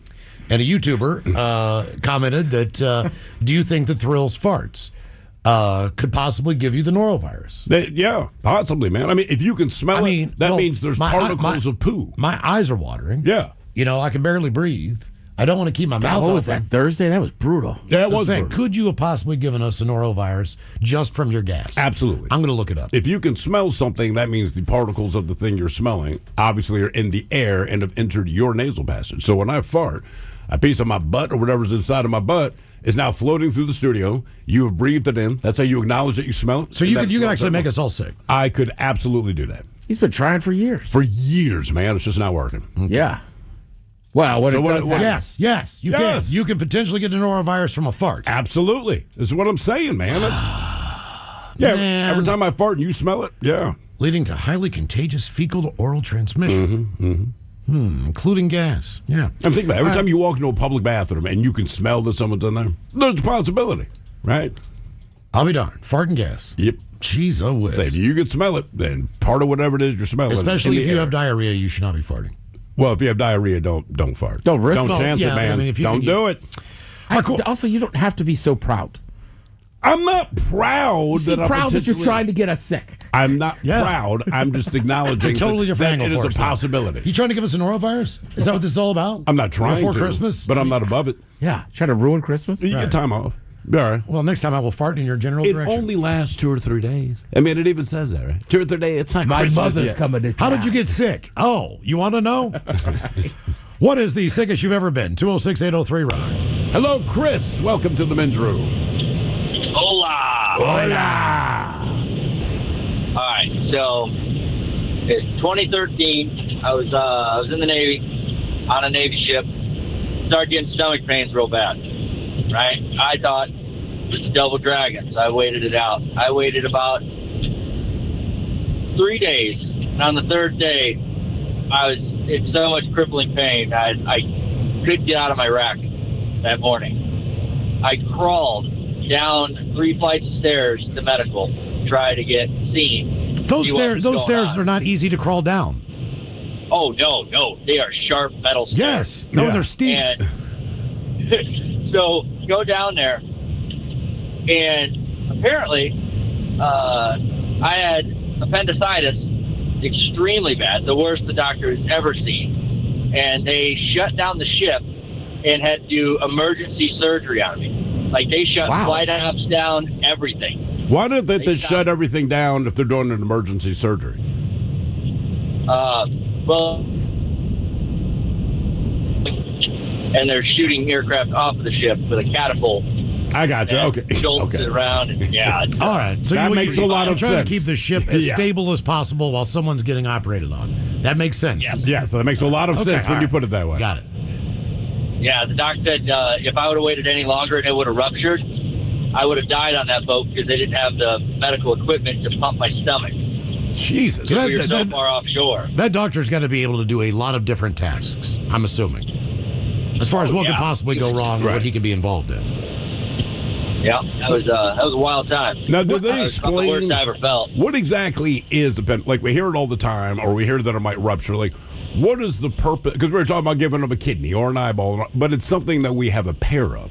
You have one appendix, and they're like, "Nah, you can still get by without it." So, but if it ruptures, it can kill you. So, right. I'm sure it serves a purpose. But you think, like, if I can live without this, then why do I have this bacteria? Right. Why don't they take this out like they do tonsils? Yeah, just to prevent that. The appendix, right? It's a small little bitty sac on your intestines that hold bacteria, a certain amount of bacteria, right? Helps with your digestive system and stuff like that. When we were cavemen, they help digest like hair and all the stuff that you would eat as a caveman back in the day. We don't eat that stuff no more, so it's pretty much a useless organ. And when it gets infected and it starts to die or starts to fall off, that's when it ruptures and starts to pump bile into your actual abdomen, and that's what will kill you. Because then they have to cut you open, they have to scoop, and they have to pretty much vacuum out all that bile and kind of remove all the infected tissue and get you cleaned out that way. And how quickly is the recovery? Like, when did you start to feel better? Once they take that thing out, you immediately start to feel better? So it's usually so I'm a little bit different breed of person. So I was up and walking directly after surgery because I woke up and I had to go to the bathroom. And so I started to get up and I moved around a little bit and I was like, oh, that hurts. All right, not going to move that way then. And I started getting up. Well, it shut the machines off, and I had 4 Navy corpsmen come rushing in, and they're like, "Oh, you just got out of surgery. You got to lay back down." I was like, "No, I got to go to the bathroom."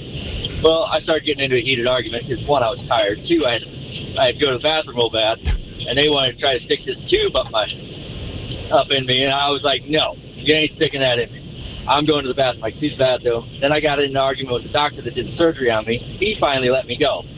But I checked myself out of the surgery room and went back to my rack in about 3 days. And it's usually about a week recovery in the hospital. Well, that's the thing, man. When you come out of sedation, you really think you have to go to the bathroom. You really think you can get up and do it. Were you in the Navy or the Marine Corps? Navy. I was on USS Carl Vinson. All right. Oh, damn, man. Appendicitis. And, here's the thing, though. So I get you cease operations on the ship, but it's still a ship at sea.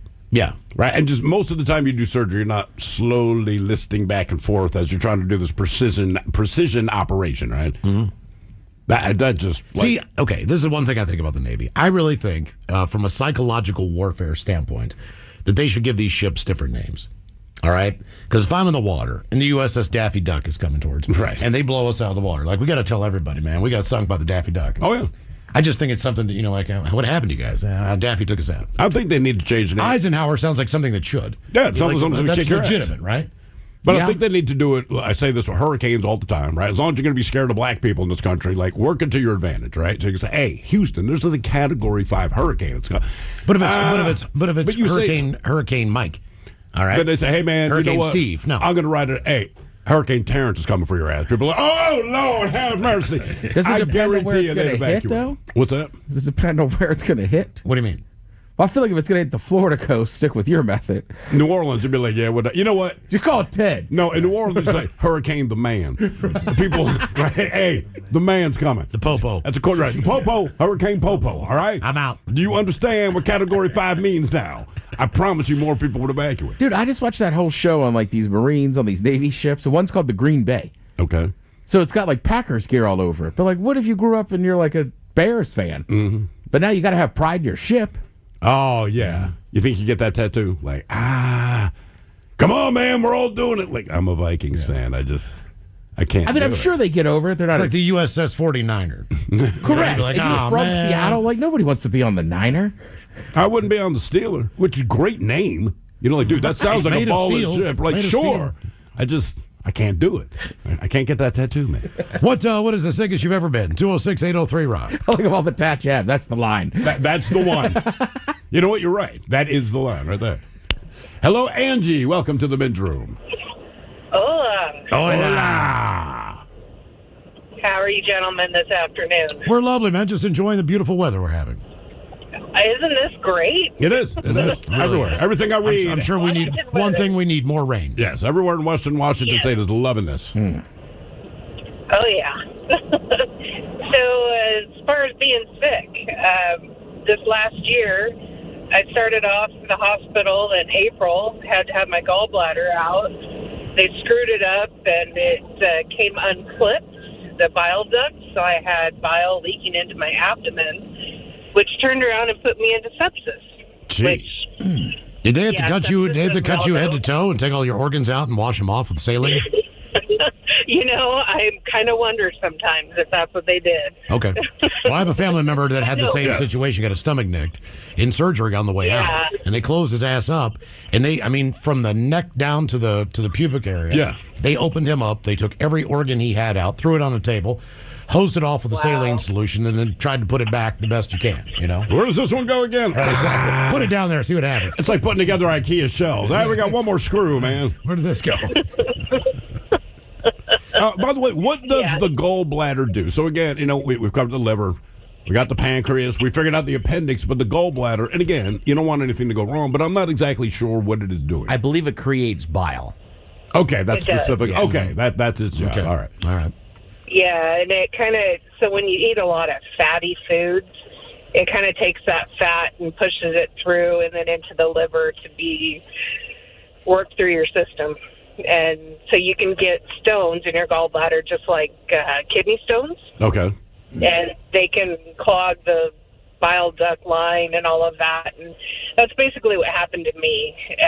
What was they your can symptom? What was your tip off that something was going wrong? So I woke up, I felt like I had to throw up. And I kept trying and trying, and I couldn't throw up. I was just dry heaving. And my husband's like, all right, we're going to go to the hospital. And I'm like, okay. So he was getting ready. I was trying to throw up. I went and sat down on the couch, and he's like, all right, let's go. And I'm like, yeah, no, just call 911. So 911 shows up. I barely remember anything that they did. I don't remember anything from the hospital, but I guess I did an MRI, which, again, don't remember that. They took my gallbladder out the next day, which was a Sunday, and then I still didn't remember anything until the following Friday. Wow. Damn. And You know who it sucks for? It doesn't Yeah. suck for you. It sucks for the family members. I can tell you, I'd almost rather be sick and be in there and into bed. Because I've been in the hospital numerous times with family. And I'm telling you what, trying to sleep in a chair, it's just horrible. I mean, you don't want to leave. There's nowhere you can go. You want to be there all the time. You're kind of wandering around the hospital, but there's no comfortable place to be. You know, like, right. It sucks. I mean, and if you live in the area, obviously, you could go home and go to bed, but you don't want to leave your family member there overnight or any time where, you're not available to help them. My husband didn't have a problem going home at night. Yeah, because he's married to you. Yeah, exactly. We get that. We're saying someone that you always care about, like a sibling or a parent. It's like, it'll be fine. So, okay, what do they do with your gallbladder? If they take it out, is it one of those things you can live without? Yes. So how many organs do we have in our body that we don't necessarily need, right? The gallbladder, the appendix, tonsils, molars, a kidney, spleen, I think right? you can live. Yeah. That's all I know of. Well, Dick Cheney lived without a heart for 20 years? Yeah, they put whatever the hell they put in. They put like a plastic thing. Or maybe they didn't have anything. They might have just bypassed the entire thing with a pump or something. Yeah, it was a weird thing, man. Yeah. So did you learn everything you know about a gallbladder after this happened? Yes. Okay. I sure did. Yeah. And I found out that my insurance company, I was there for 8 days, and my bill was $165,000. And my insurance company they must have gone in and kind of chewed some butt because gallbladder removal is technically an outpatient surgery. What? And they decided to keep me overnight because of my other health issues. And then they told my husband it's a good thing they kept me because I would have died the next day. Wow. Because I had gone into sepsis. So, yeah, I learned a lot about it. A lot. And now you don't have one. Now I don't have one. You got So the I rest of your body parts, or is anything? Do you still have your tonsils, anything like that? No, my tonsils are gone. My uterus is gone. Who'd you give that I have to? everything else. What's it, a uterus donation? Yeah. Whoever, they wouldn't want mine. Why did you have your uterus removed? Like tonsils, we understand. Gallbladder. What was so rested up with your uterus? Nobody wants that. And it's like you don't want this. Oh, yeah, female monthly thing was constant. Oh, And really? Oh, really? finally went, yeah. What There what was percentage no of people does that? What percentage of women does that affect? I think it's higher than what people think. Really? There's PCOS, which is polycystic ovarian syndrome, that a lot of women actually have that can cause issues with all the female stuff. All right. Okay. That's crazy. Damn, man. All these body parts, we can live without. Yeah. You know, someone made a good comment on YouTube. I like their thinking. They said, look, we have all these redundant organs, right? So you have 2 lungs, you have 2 kidneys, blah, blah, blah. It would be cool if we just used one, right? Your body And then naturally you got a uses one. spare. Right, and then if something goes wrong with the one you're using, like, it can just start using the other lung or the other kidney or whatever the case is. And I'm like, see, man, you should have designed people. That's a guy who's thinking. It's actually not a bad idea. That's what I'm saying. If you designed a person, and I said, well, why do we have 2 of these freaking kidneys? You just have a switch. If Which they one do only you need wanna one. use? You know, this is the guy who says, oh, sir, I got it. I'm going to use my left testicle today. It's our backup. Right? And I go like, you know what? Brilliant idea. Yeah. Have it in place. Just don't have all the lights on all the time. You know, and I guess that's his point. Like, we just have all the lights on in all the rooms. We're not in those rooms. We just have the lights on. We're going to pay all these bills. Come on, man. Just use one at a time. What is the sickest you've ever been? 206-803-ROCK. Hello, Jason. Welcome to the men's room. Hola. Hola. Well, about 6 years ago, I thought it was heroin withdrawals up until about 3 months ago. Now I think it's alcohol. Is that because you've kicked heroin and are still having withdrawals or what?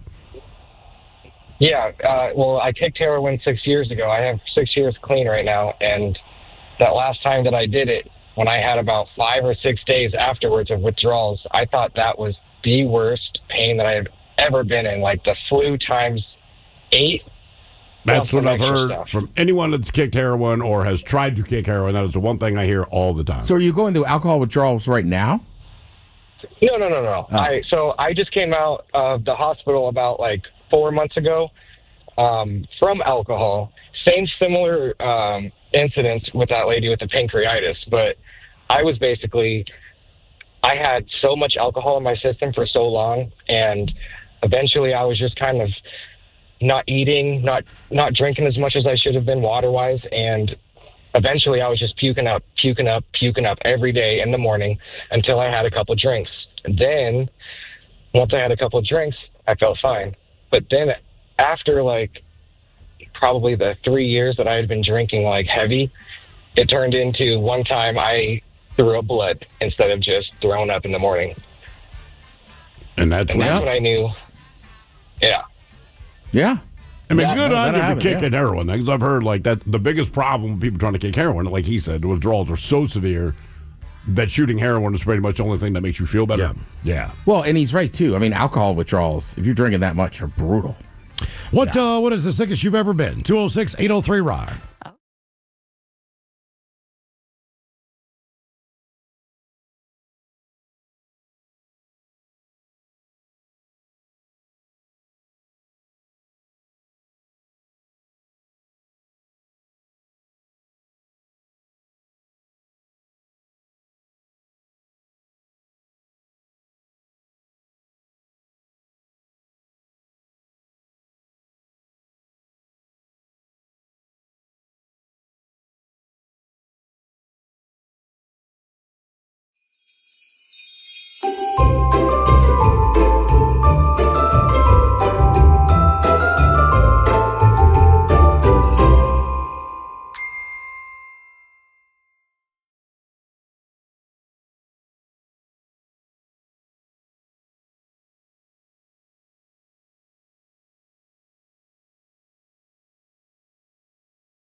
Let's get people excited, man. Robert Rice, of 58, was taken into custody without incident. But just days later, police responded to Firehouse Subs. Oh, the same dude. He's going at it again. Investigation revealed Rice had been observed masturbating outside of the Firehouse Subs and the library in front of customers. He was placed under arrest once again for indecent exposure and trespass. What was the order? Like, what sub did he eat that got him so excited? There's a lot of meat. I think he was just watching other people eat. You know? I've never been to a Firehouse Subs. Do we have those around here? I don't know. I think there's one here in Everett. Is there a Firehouse Subs here? There Yes, is. there is. Is it any good? Okay. Well, sit outside of it and masturbate. Apparently, that's the thing to do. Yeah. Okay. We have Mike, Sarah. Mike, who do we have up there? We have Sarah. Give it up for Sarah, ladies and gentlemen. Sarah. Okay. Sarah, Good afternoon. Has anyone ever filleted you in a Winn-Dixie parking lot? Not in a Winn-Dixie. Not in the Winn-Dixie. All right. Okay. Yeah, we don't have So- She's a Buc-ee's girl. I can feel it. Oh, we're in Everett, so I'm going to guess safe. Okay. Is it a park? It's fine. Oh, there you All right. go. Well, Oh, but you're being for all right, real. well, we Okay. asked Andy V. Where have you been a little adventurous? I actually locked my keys in the car, and my dad had to drive from Auburn. And me and my now husband were like, well, what are we going to do for an hour? So there was the sun was going down at the park. There's no one here. So was the husband. Yes. And there was a cement salmon that had a slide. Oh. You had So- sex on top of a salmon. It was Cement salmon. on the slide. What did that smell like? Concrete. Oh. Concrete. Oh, it was a statue. That was good, yeah. That sounds kind of romantic. You ever had sex on a cement salmon? It's nice. That's the sun setting. All right. Yeah. Little vino. That's the beginning of a romance novel. Were you able to look out on the water? Was it a park that overlooked the sound? Yeah. Mm-hmm. Oh, it was really? in Seattle, yeah. I forget what park. Okay. Oh, that had to be the park by our old neighborhood. You think? Was there sculptures? Yeah, it was a huge cement salmon that had a slide going right through the middle. I'm going to find that and say, hey, I know a woman that had sex on this thing. I'm gonna just smell it. Yeah. She was here. All right. So here's your question. Would you rather walk in on your parents in the middle of a horrible argument or walk in on them having some extremely dirty sex? Well, the second one kind of already happened when I was a kid. How old were you? Were they on a cement salmon? No. Were they wrestling? No. What did they tell you they were doing? Well, me and the neighbor girl, we were outside playing, but we came in the house. So did they. Yeah. Yeah. Everybody was. Exactly, yeah. Look out. Yeah, gosh. I probably would rather do the first. Absolutely. As You'd long rather as walk it- in on your parents in the middle of an argument? I would. Yeah. Personally. Yeah. I've Since I seen my already saw parents this- argue. I already saw the second one. I don't want to see it again. What was it? What's just burned into your brain? What is the if you could be PC about My that? dad's bare ass. All right. Does he have a flat one or does he got a nice bubble butt? What's he got?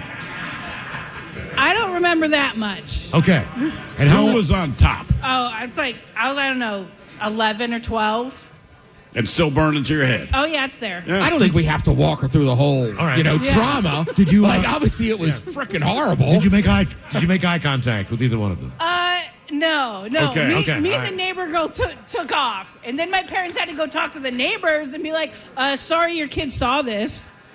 That's Yeah. the awkward part. wow. Yeah. Yeah. So you ran to your friend's house, Oh, yeah, because it is our direct then- next door neighbor. and then you said, They're like, "What's going on?" And I'm like, nothing. I mean, did you know what they were? You old enough to know Yes, what they were? Okay. we were old enough to know. Yeah. Okay. Yeah, I mean that's terrible. I mean, my dad, God rest his soul, I'm just picturing him all crouched up at the end of the bed, working hard, Sweating. like ugh. It's probably dripping sweat, Putting in work. Oh yeah. Jesus.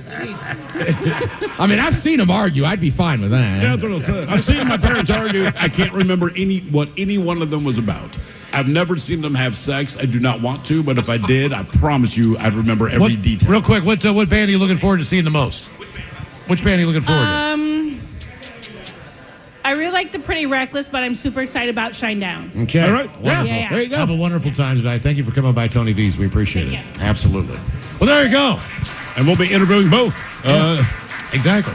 At what, the VIP? That is correct, yeah. Yeah, we're VIP today, apparently, which means we just have to keep working when we get there. And I don't know if you guys noticed this. I'm not saying that our bosses think we are unqualified, but the only bands that are letting us interview at the VIP are bands we've already spoken to. That's correct. They're like, no, nothing new for you. Just stick with people you've talked to. More of the random Would You Rather question coming up. We are live from Tony B's in Everett. Yes. Pretty fun party for the Unwrapped show tonight at Angel of the Winds Arena. By the way, if you are listening, Tony B's, absolutely free to get in if you're 21 years of age. I'll stop by before the show. There are some tickets remaining, $55. You can get into that show tonight at Angel of the Winds. All right, we'll take a break and be right back. Shenanigans continue. This is the Men's Room with Miles and Thrill. There's Taylor Momsen and the Pretty Reckless will be playing tonight in the Unwrapped shows. Tony B's, how are we? We doing good? Everybody alive? All right. Let's see here. Taylor Momsen, she was on the Jimmy Kimmel show last night. But she gets to come here so we can make her dreams come true. Who do you think she was more excited to be on what show? Our show or Jimmy Kimmel Live? Now, look, I can't speak for the woman, all right? But a couple of years ago, Miles and I were in Los Angeles, and we had tickets to go see Jimmy Kimmel because it's kind of cool to go to the taping of a late night show, right? Mm-hmm. But then we found this little dirty dive bar across the street and decided not to go because we were already at the bar. And we just looked at each other and said, nothing against Jimmy Kimmel. Let's stay here and drink. And then we found out that the guy that owns the bar could get us weed. Yeah, so pretty sure he was a mob guy. I'm very, very confident he's like, just stand out here and a guy will pull up. This guy pulls up in a Lincoln Continental with tinted windows and like spoke tires, you know what I mean? Hubcaps on this thing. He was that guy. Slowly rolls the window down. He's got 2 dogs with him in the front seat, and he hands me this nugget of weed. And it smelled so bad, I could barely walk back into the bar. Oh, no. It was unbelievable. And then we take the weed, and we find Marilyn Monroe Yes. on Hollywood Boulevard, right? So we're like, hey, Marilyn, you want to go get stoned? And she's like, sure. So we go up into the hotel room, and this is a good weed, by the way. We start smoking this weed, and we look over, and Marilyn Monroe is sitting on our bed smoking weed with. She was like a dead ringer for Marilyn Monroe. It was very surreal because then I'm like, wait, is she here because we're high? No, that's right. That's Marilyn freaking Monroe. That is Marilyn Monroe. So we missed Jimmy Kimmel is the point, so I got to think we're the better pick. Did Smoke out Spider-Man? No. No. Oh, two Spider-Mans got in a fight. KISWHD1 Seattle. Always live on the free Odyssey app. From the Pinky's Plumbing Studio, you're in the Men's Room. Text the guys at 206-803-ROCK. 4:30, we'll sit and spin today a playlist for people who hate Christmas music. Oh, perfect. So if you want to listen to something else, man, it is everywhere. I mean, it's close enough. I get it. It's just you go anywhere and it's Christmas music. You can go to a dive bar. It's Christmas music. It doesn't matter. You go to a Denny's. It's Christmas music. It is. I was having a Grocery day store. yesterday earlier, and I'm like seething bad mood, and I almost started laughing out loud because the Christmas music's playing, and keep in mind, I got like 3 things going on in my head, and I'm like, I'm going to kill somebody, and all I can hear is, it's the most wonderful time, and to be fair, it actually stopped me, and I smiled. I'm like, no, stop. This is so ridiculous just for how I feel, and he's crooning that stuff. I'm like, all right. Here's one that you didn't see coming. The South Carolina Department of Public Health is responding to an ongoing measles outbreak in the upstate region. 138 confirmed cases. Of these cases, 135 are centered around Spartanburg County. Oh, Spartanburg. Highlighting the area as they say significant health concern. The outbreak was confirmed on October 2nd and is defined as 3 or more linked cases of the same infectious disease. Officials note that some cases are related to travel or close contact with confirmed cases, while others lack a known source, indicating that the measles virus is circulating within the community, and it is highly contagious, with individuals able to spread the disease 4 days before and after the appearance of a rash. Now, I'm assuming with measles, I got vaccinated as a kid. Yeah. And it works for the rest of my life. Pretty much, that's how it works. That's kind of impressive. Well, it's kind of the point. Well, I know that, but I mean seriously. That's why they do that. Because the flu, strain changes every year. That changes all the time. You go in with a different shot if you want to get that. But what's the one you got to get like every 10 years? It kind of hurts. Like maybe I thought it was measles. Hep B or something. Maybe, I don't know. Tetanus. Oh, yeah. Tetanus. Fun. All right. Our question, what is the sickest you've ever been? 206-803-ROCK. I mean, that was like, damn. Yeah, that one sucks. Hello, Paul. Welcome to the Men's Room. Hola, gentlemen. Hola.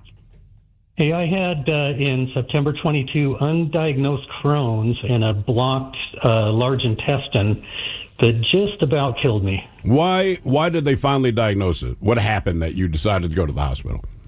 Well, I went to a Doc in the Box, and they told me to make an appointment with a GI guy, and that was a month out. But the next day, my wife drove me to Good Sam's in Puyallup, and I was in there within 3 hours. I was on the table, and they took out a ruptured 18 inches of bowel. And, wow. What do you think? I mean, that's a band name, 18 inches of bowel. Back to the food game we all play when we get sick or whatever. Was it the steak? What do you think bound y'all up? I think it was going on for a long time, but yeah, I just was getting sicker and sicker and eating less and less. And what exactly, we've all heard of Crohn's disease, but what is it exactly? What has gone wrong?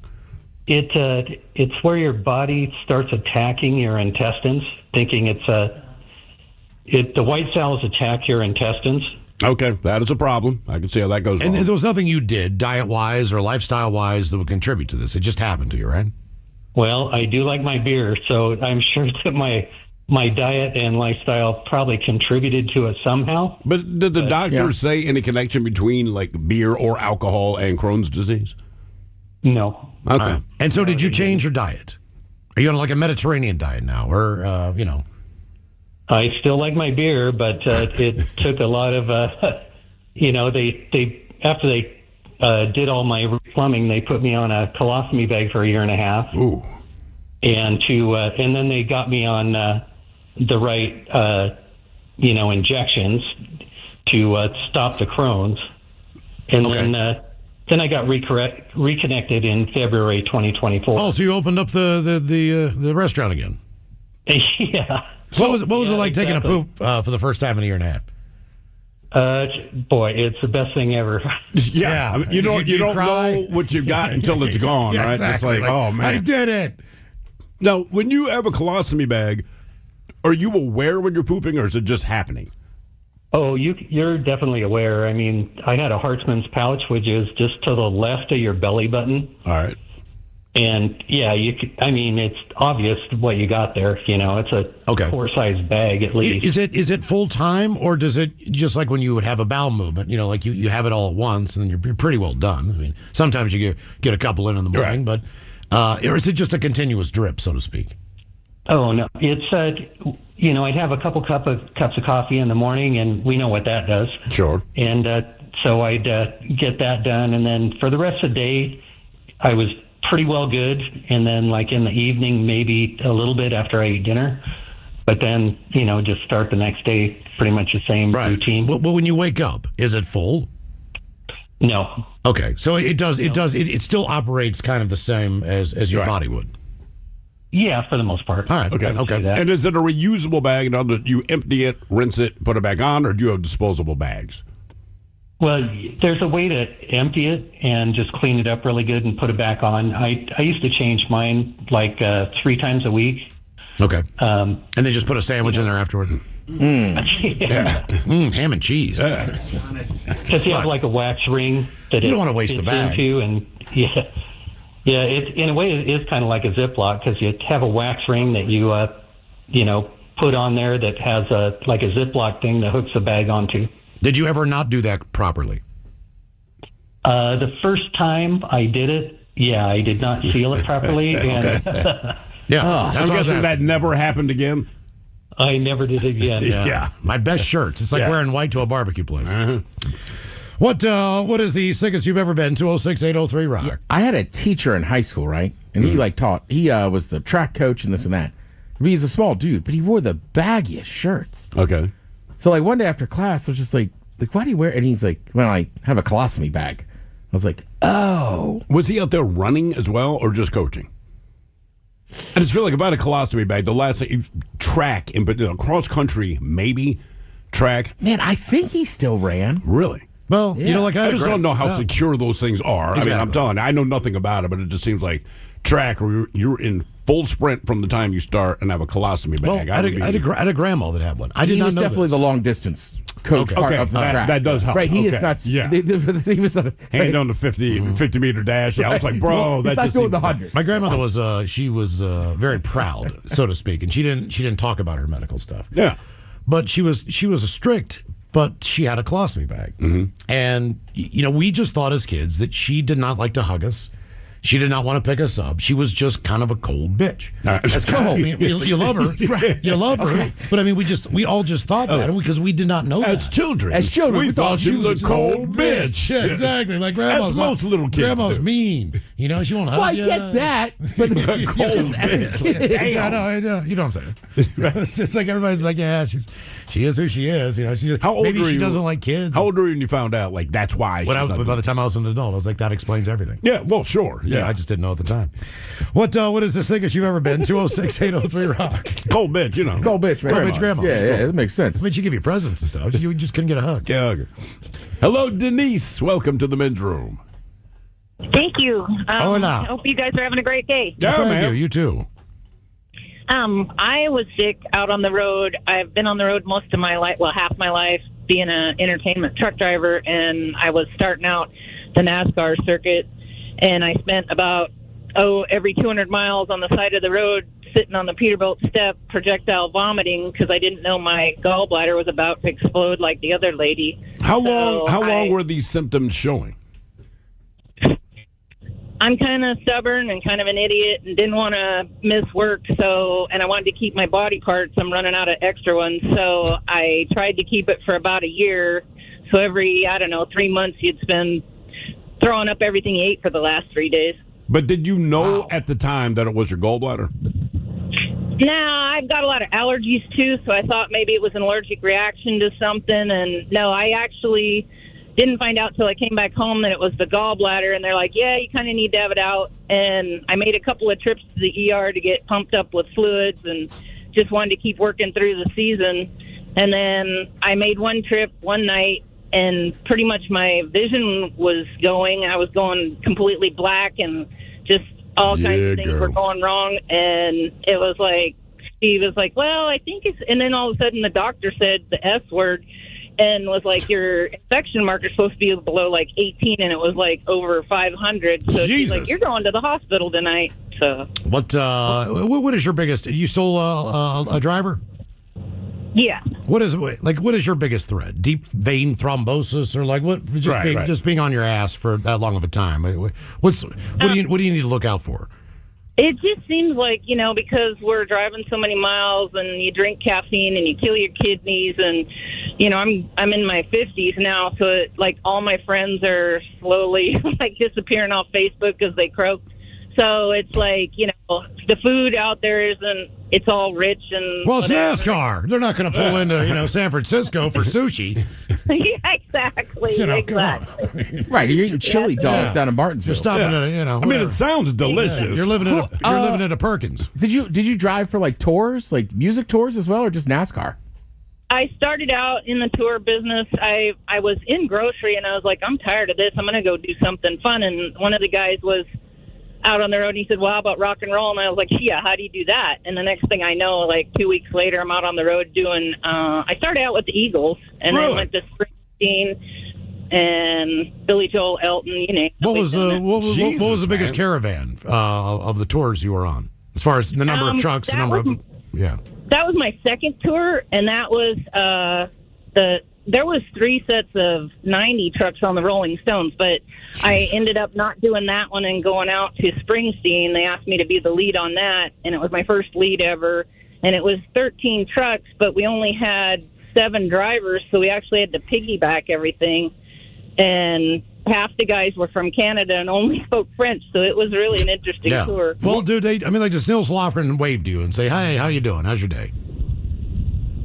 Pardon? Like Nils Lofgren or anybody in the band. I mean, do they recognize you since you're working with them? Oh, good Lord, yeah. It was so awesome because, Carlos Santana was one of my longest tours, and he actually, I got mad at the company I was with at the time and came back home for a bit, and they said, you either get her back or we're going to quit you, which they did. They ended up going with a different company for a while because I wouldn't go in. But Carlos would come out and eat dinner with us. He'd come out and pat you. He was the most awesome because he'd come out and pat you on the back at the end of the night. Well, the tell you problem how is- great you were after he did a 5-hour show. So with your CDL license, the best thing that Carlos has got is weed. I've gotten stoned on his bus before. It's really good, but you can't do that. See, what is your average day like when you're out on these big ass tours? Like you said, Springsteen, Billy Joel, all this stuff. We were talking about that. We've talked about it a lot lately for some reason. I don't know, we're all reminiscing, but because we went into television after that and it's 5-star hotels and being spoiled. But when you're out on the road and the parking lots and the dirt tours and all that, it's just you drive all night, and a lot of times it's not exactly, nowadays it's getting where you have to be legal, but back then it wasn't. And it was like they just pay you a lot of money to do it. So you drive all night, get there just dead, load in, go eat, lay down, get back up, load out, drive all night again. And that was just every night after night after night. but you're also sleeping in your trunk, and I'm sure that with the size of that equipment, it's not exactly peaceful to be, unloading, Lord, loading in, and trying to get a nap. Well, and just sound check, when you'd be, especially with Springsteen, he wanted to blow everybody out, and he wanted them to sound like it was like right in their ears in a headphone. So if you were backed up to anywhere near the dock or whatever, if you couldn't get away, you cannot carry on a conversation with somebody on the phone. You start getting sick of the music after a while. Like, you could love Springsteen, but when you hear the same song I night hate after, peaceful, easy feeling. and you're not in the band playing and having the adrenaline rush, you're not in the crowd having the time of your life, like, you're just tired and really don't feel like hearing this ass. Sometimes, the tired and not being able to sleep thing, but no, it actually works exactly the opposite. I was pretty much a country girl when I went out there, and I ended up liking the Strokes and you name it, anybody that I went out with, because you start to listen to it and realize that their musical talent and ability, no matter what genre it's in, is just amazing, for most of those artists that get to that level. Also, man, there are some dark areas in this country as far as radio goes. I just drove to one to see my mom and grandma in West Virginia. There were 6 country stations. And that was it, I think, for the most part. I mean, they might have done a classic country station. They did a new country station. They were fighting with another new country station. But you know your audience. Yeah, I mean, that was it. I was just like, they don't like rock. I mean, you don't have one like classic rock station, or I can't get a double shot of Foreigner or wherever the hell it is. Right. Middle of nowhere. Some of those tours, too, right? Like, my buddy does it for a living, but he works for a massive artist. So, like, his backstage, like, that food is awesome. So he gets hooked up all the time? Well, like, he plans the menu and everything. So, like all the people that drive the trucks, like, really like working on that tours. It's just, like, the quality of food is just so much higher.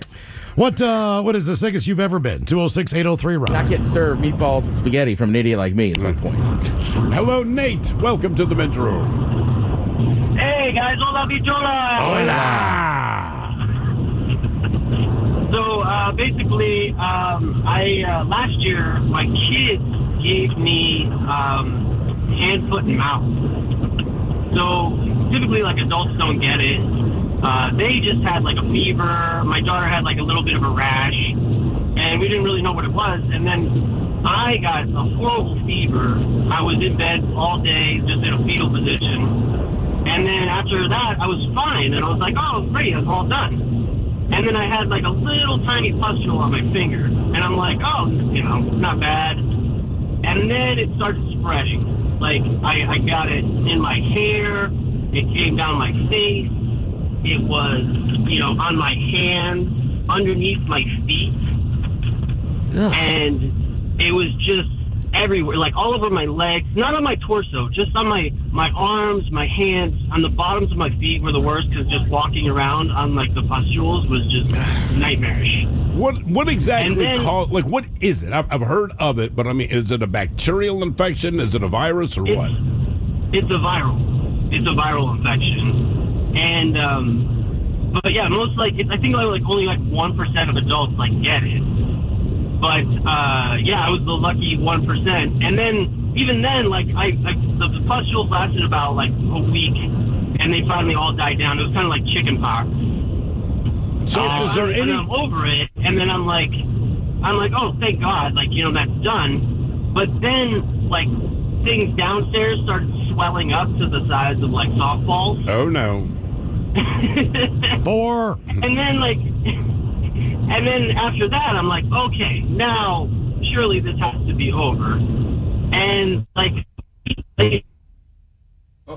Hello?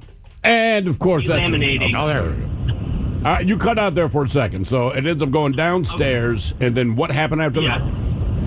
So then after that, like a week later, my fingernails started like delaminating and like falling off. Oh, my God. Jesus, dude. You got to be thinking you're dying at this point. Had you been to the hospital yet? No, because it's a viral infection, so they can't do anything for you, and they're just like and everything I read like online, they were just like you just have to wait it out. And there's so many people online that I was reading their things, and like a lady's like, I've been pregnant 3 times. She's like, I would prefer being pregnant again than having this. How long does it last? There's not an antibiotic, like a Z-Pack? No, because it's viral, so it's yeah. There's nothing they could do. You just wait it out. But how long did you have to wait? Like before it was finally done? After so many false starts, too, thinking like, okay, it's over. Then it comes back. Anything it's over. Then it comes back. So when it was all said and done, how long had you been dealing with that? I'd say by the time like all my because it was weird. The fingernails, they delaminated from the top. So as they grow out, I started getting them caught on things, and they would like rip off and stuff. Jesus. And then the toenails went too. Like one night I was just in bed and I crawled in and the sheets like pulled one off. Putting on a sock or some crap like that. You just rip one off. Yeah. Oh, man. So, yeah, so it was just, and I'd see, like by the time I finally got done and said like all the toenails that fell off, it was probably about like 3 to 4 weeks, like all said and done. Okay. So can you get this again? Yes. All right. So you're hoping it's the one and done, like chicken pox or something? That's I was hoping. God. Because chicken pox is a virus. Right. That sounds awful, man.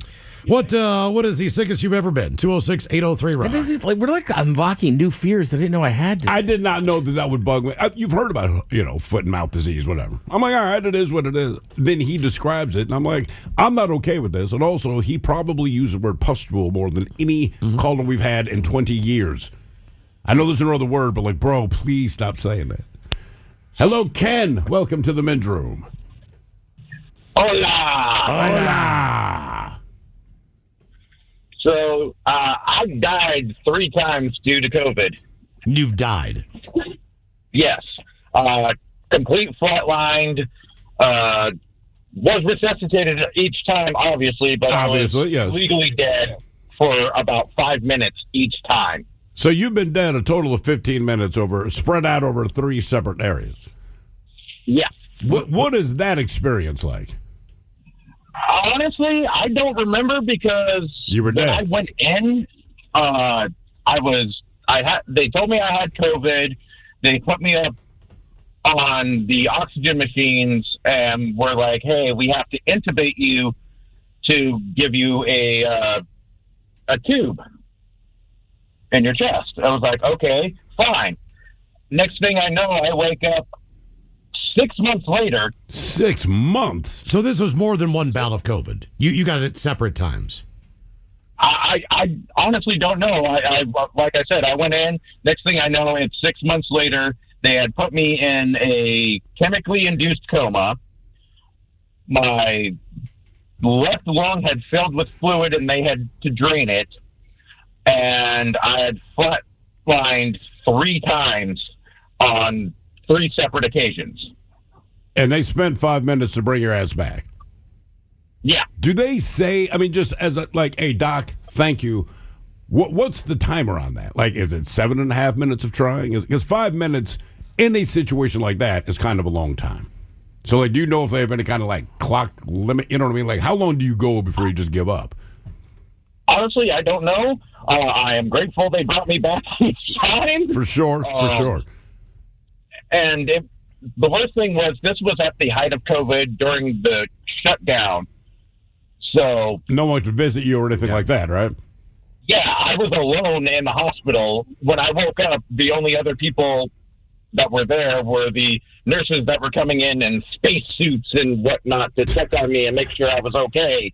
Did you, how long did it take you to learn to walk again? Surprisingly, about 3 weeks. Okay, that's not bad. Did you lose most of your body mass, muscle-wise? Oh, yeah, I went from about 200. I'm 6 foot. I went from about 200, 210-ish to about 175. Wow. So when you woke up, you didn't recognize yourself. Were you married or anything at the time? Have kids? Fiance was there. She was flipping out the entire time. My parents were flipping out the entire time. Most of my friends were already mourning me by this time. So when I came back, they were like, "Oh my God, you're Jesus." Did you? As I was going to say, did you look like Rip Van Winkle? I mean, they're not shaving you or anything, right? Initially, they had shaved me. I did have a full beard, and they shaved me down to just a mustache. But by the time I came back, my full beard was back. My hair was long and tangled into a giant dreadlock in the back. Do you start listening to reggae or anything? Does that work naturally like that? No, but I do sing in a metal band now. So Oh, okay. All right. Well, you can look like Korn. You know? Yeah, there you go. Jesus. Oh, metal band. You should name it, like Drop Dead 3 times. Yeah, Drop Dead 3. Right. Leave me in the gurney. Playlist for people who hate Christmas music is coming up with Sit and Spin at 4:30. And we've got your emails on the way next to the men's room at KISW.com.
From coast to coast and around the world. If it's not important, you'll hear it here, exclusively on In Action News. Here now are Stone Ledbetter and Felix Foxworthy.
From coast to coast and around the world. If it's not important, you'll hear it here, exclusively on In Action News. Here now are Stone Ledbetter and Felix Foxworthy. Tonight, Russia has banned the use of triple-paned windows after a failed assassination attempt against a political rival. But first, a man in only his underwear was arrested earlier after a brief chase. Hey guys, sorry to interrupt, but Dolores from HR is here. Someone must have summoned some evil spirits. Be nice, Felix. I know you and Dolores have a confrontational history, but certainly you can show a little decorum. Put her on, Bonnie. Hello, Dolores. To what do we owe the pleasure? I wanted to speak with Mr. Foxworthy. Get in line, demon. Just make sure it's the back of the line, and then stay there. Felix! I clearly misspoke. I've been compelled to speak to that derivative pile of dung known as Mr. Foxworthy. Compelled? Unfortunately, yes. Inaction News is being audited by the Internal Revenue Service. They have some questions. Legitimate questions about some frivolous expenses being made on one of our corporate cards. I don't have a corporate card, demon. Corporate cards are for employees who don't contribute anything. If that were true, you'd have several of them. What does this have to do with Felix? Yeah, Phaeton. What does this have to do with me? Well, I don't know. But it just so happens that my corporate card disappeared 2 weeks ago, and the frivolous charges started in the last 2 weeks. Yeah, but what does that have to do with me? One of those frivolous charges was the purchase of 300 bats. Maybe someone is just supporting youth baseball. Bats as in the flying mammals. Again, Phaeton, what does that have to do with me? Coincidentally, there were 300 bats waiting for me in my office last week. A family reunion, that is sweet. It was not sweet, Mr. Foxworthy. Do you know what guano is? Your choice of mouthwash? There's also the issue of a new billboard downtown that someone paid for with the corporate card. Come on, Dolores. There are dozens of billboards downtown. And one of them features my likeness with a caption that reads, quote, I am a demon. See, I would just call that truth in advertising. Besides, that narrows the suspect pool down to everyone who has ever met you. There's more, you sniveling little ball of snot. 3 pay-per-view movies were purchased without authorization. Again, Dolores, that could be anyone. Who doesn't like a good movie? The movie titles include Lord of the Pants, Cinematic Masterpiece, Good Night and Good Suck, starring Buck Naked, Inhuman Centipede 3, Electric Poogaloo. I am unfamiliar with those titles. I'm not. Yeah, girl. Continuing, there was an unauthorized visit to the Stubbly Clam. The Stubbly Clam? What is that? Is that seafood? The Stubbly Clam is a strip club, Mr. Ledbetter. That sounds very reprehensible. And finally, there was an unauthorized magazine subscription to Thick Biggins Monthly. And you think I had something to do with that? There's a copy of Thick Biggins on your desk. Must be stones. Wait, what? I very deeply doubt that. You know, Felix, I don't want to throw you under the bus or anything, but all of these charges do sound like things that are up your alley. Nevertheless, we'll continue this conversation at the end of your broadcast. Thanks for taking the fall for me, Felix. You got a girlfriend?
We return to the men's room with Miles and Thrill. All right, what do we got here? We got a playlist for people who hate Christmas music coming up at 4:30. Perfect. As we will sit and spin. But first, time for a few emails to the men's room at KISW.com. You've got mail. You've got mail. Couple from our question about the sickest you've ever been, guys. That is so funny you guys are asking this question. I got food poisoning last night, threw up easily 100 times, and S my brains out. Here's another on being with one eye. Guys, I'm partially blind in one of my eyes. I can tell you right now, people underestimate how good it is to have depth perception, especially once it starts getting darker. I lose all of my depth perception, and it's a little bit tough. And one more. If you donate a testicle to your buddy, will children he fathers be genetically yours? Could you have to maybe pay child support for kids created by your friend? I don't know, man. I don't know that one either. That'd be enough reason not to do it. A couple more from the emails. I'll keep them. Guys, I'm not sure if a heart attack or genetic heart disease counts as sick, so I'm going to have to go with the time I got salmonella. 2019, I got a pizza from Pizza Hut in Farmington, Utah. Half pepperoni with artichoke hearts for my wife. Half pep with black olives for me. 2 a.m., I was spewing from all available body spigots. Now, I've had food poisoning 5 times in my life.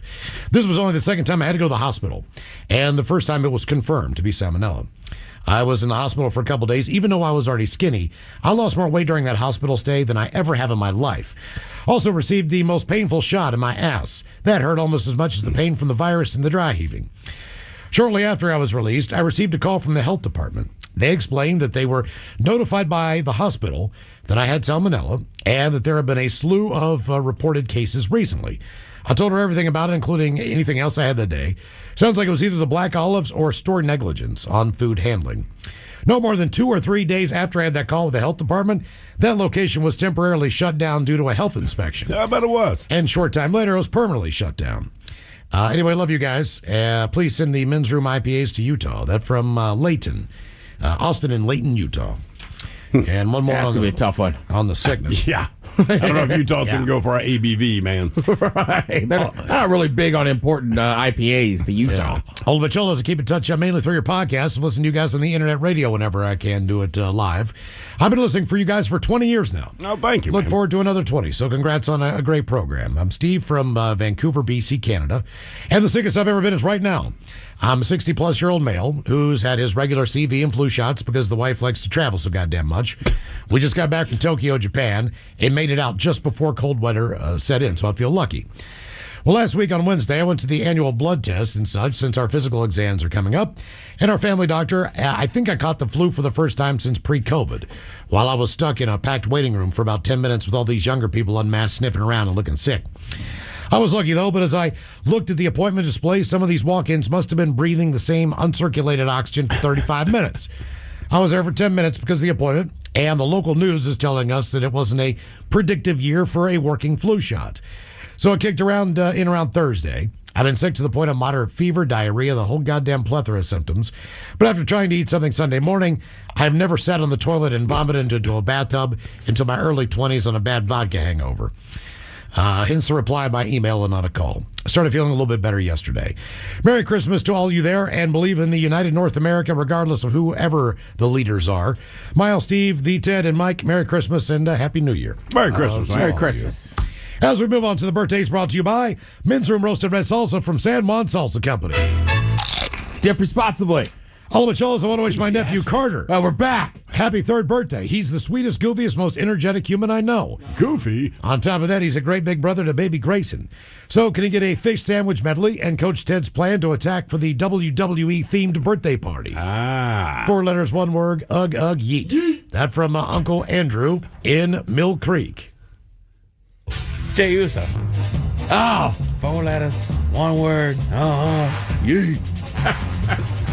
All right. Well, happy birthday. You're 3. Obviously, if it's a WWE themed party, there's one thing you got to do. You got to suplex your dad, man. Like, I don't know how we're going to do this. You know what? Maybe just a choke slam. Something. Dad needs to go down to prove you're the champ. Oh, yes, I want to give a shout out to my friend. I'd say people's elbow, but he has no idea The Rock used to wrestle. Yeah, but also, I think Dad would rather have him attempt to suplex him than actually land an elbow. Yeah. Want to give a shout out to my friend Dallas. She turns the big 32 today, working hard and busting ass at the Lowe's in Monroe. How about the Dirty Germans talking about all that wood? And a dealer's choice for Mike. Also, I'll get that cooler back to you at some point, Ted. Let's grab a beer one day downtown. Thanks, bitches. That from Andy. Uh-oh, look out. Yeah, you're talking about all of that wood. There's so much wood around you. Why don't you change where you work to down lows? Yeah, I haven't seen that much wood since the last time I hung out with Sandy on that little beach. Yeah. She's now going to work at Hang Lows. I have Andy's cooler. Why? Why do you have Andy's cooler? Well, he gave me some crabs. Oh, that guy. 20th All right. anniversary party. Andy, I will get it back to you. It's certainly full of Jell-O shots at another friend's house. Damn it. Is it? Sometimes you're too honest, man. Come on. Yeah. Just say, hey, you know what? You're right. Let me get that back to you. It's not in my place, and it's full of Jell-O shots. Gentlemen, today's a big 5-0 for me. I can't believe it all these years listening to your advice, and I'm still alive. Anyway, I doubt anyone will email on my behalf, so how about some Dirty Germans advice for this single old man and some dad jokes for Miles? Thanks for all the years of laughs from your longtime listener, Jim. Yeah, the beauty of being a single old man is quite simple. Take a little bit of money, head to the Lowe's on Aurora, get yourself some prostitutes. Yeah, I would say, first of all, she wants to go to a store and buy something called a flashlight. Yeah. Second of all, go see some ladies' entertainment where you can throw dollars at them to go home and enjoy yourself. All right, some dad jokes. Guys, what do trees really like to drink? What do they like to drink? Barks Oat milk. What is it? Oat milk? Root beer. Damn it. What do you call a replacement fart? What do you call a replacement fart? I don't know. A substitute. Okay. I got thrown out of a Vietnamese restaurant. Oh, yeah? They bond me for life. And guys, it's Diarrhea Awareness Week. Oh, yeah? Runs until Friday. What else we got? Hello to wish love of my life, Jesse. A very happy 51st birthday. He is the butter on my biscuit, my sunshine on a rainy day, and the music to my ears. How about a fish sandwich medley? And the Dirty Germans talking about an early bedtime tonight. I love you, babe. Lots of love. That from Megan. Can I get A filet of fish sandwich. So you know I got I'll have it a fish right. sandwich. Oh, brother, can I have a fish sandwich? Do I get a fish sandwich? Put the cheese and the tartar on the side. I want a fish sandwich. Is it too early for a fish sandwich? Cheese and tartar on the side. Oh, yeah. I smell the fish sandwich. Maybe some dinner relish in the morning. At noon. At noon and at night. Can I buy you a fish sandwich? Though you don't want a fish sandwich?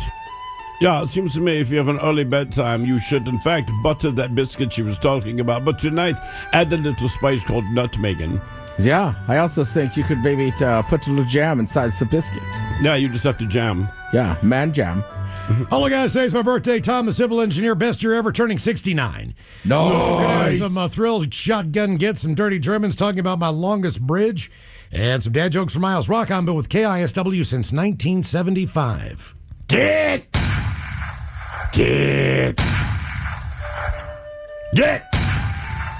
Yeah, if you're like me, your longest bridge is made of skin. Yeah, there's also the forbidden bridge between the back door and the front wall.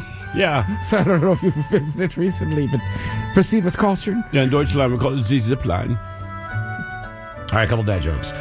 What do you get when you put a vest on an alligator? What do you get when you put a vest on an alligator? What? An investigator. Damn it. What nut makes you sneeze when you eat it? What nut makes you sneeze when you eat it? Cashew. A cashew. Here's a good one. What was Yoda's last name? Yoda. What was Yoda's last name? Man. Lei-hee-ho. Yoda Lei-hee-ho. Oh. He was Swedish. You lost me at Yoda. And what do you call James Bond in the bathtub?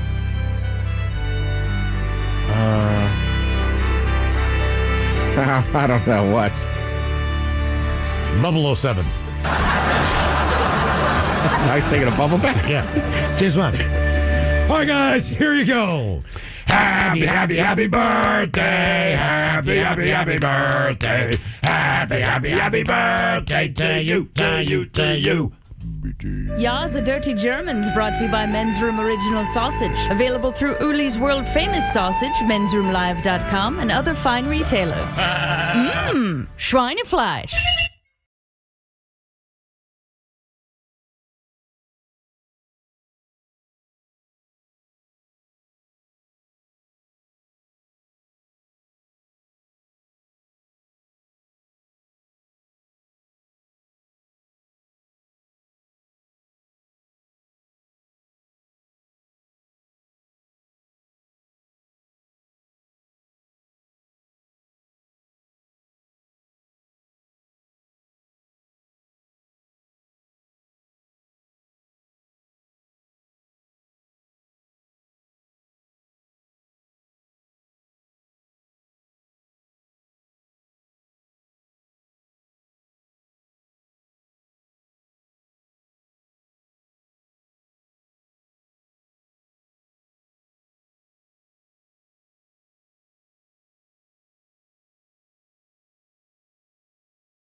No. Oh, two Spider-Mans got in a fight. That's a fun day. Yeah. They were. I guess they were too close to each other. That is correct. And this was one Spider-Man's territory. The other Spider-Man didn't want heavy. The other Spider-Man was intruding on this other Spider-Man's. Yeah. They were about to go to blows, man. You're too close to my web. Yeah.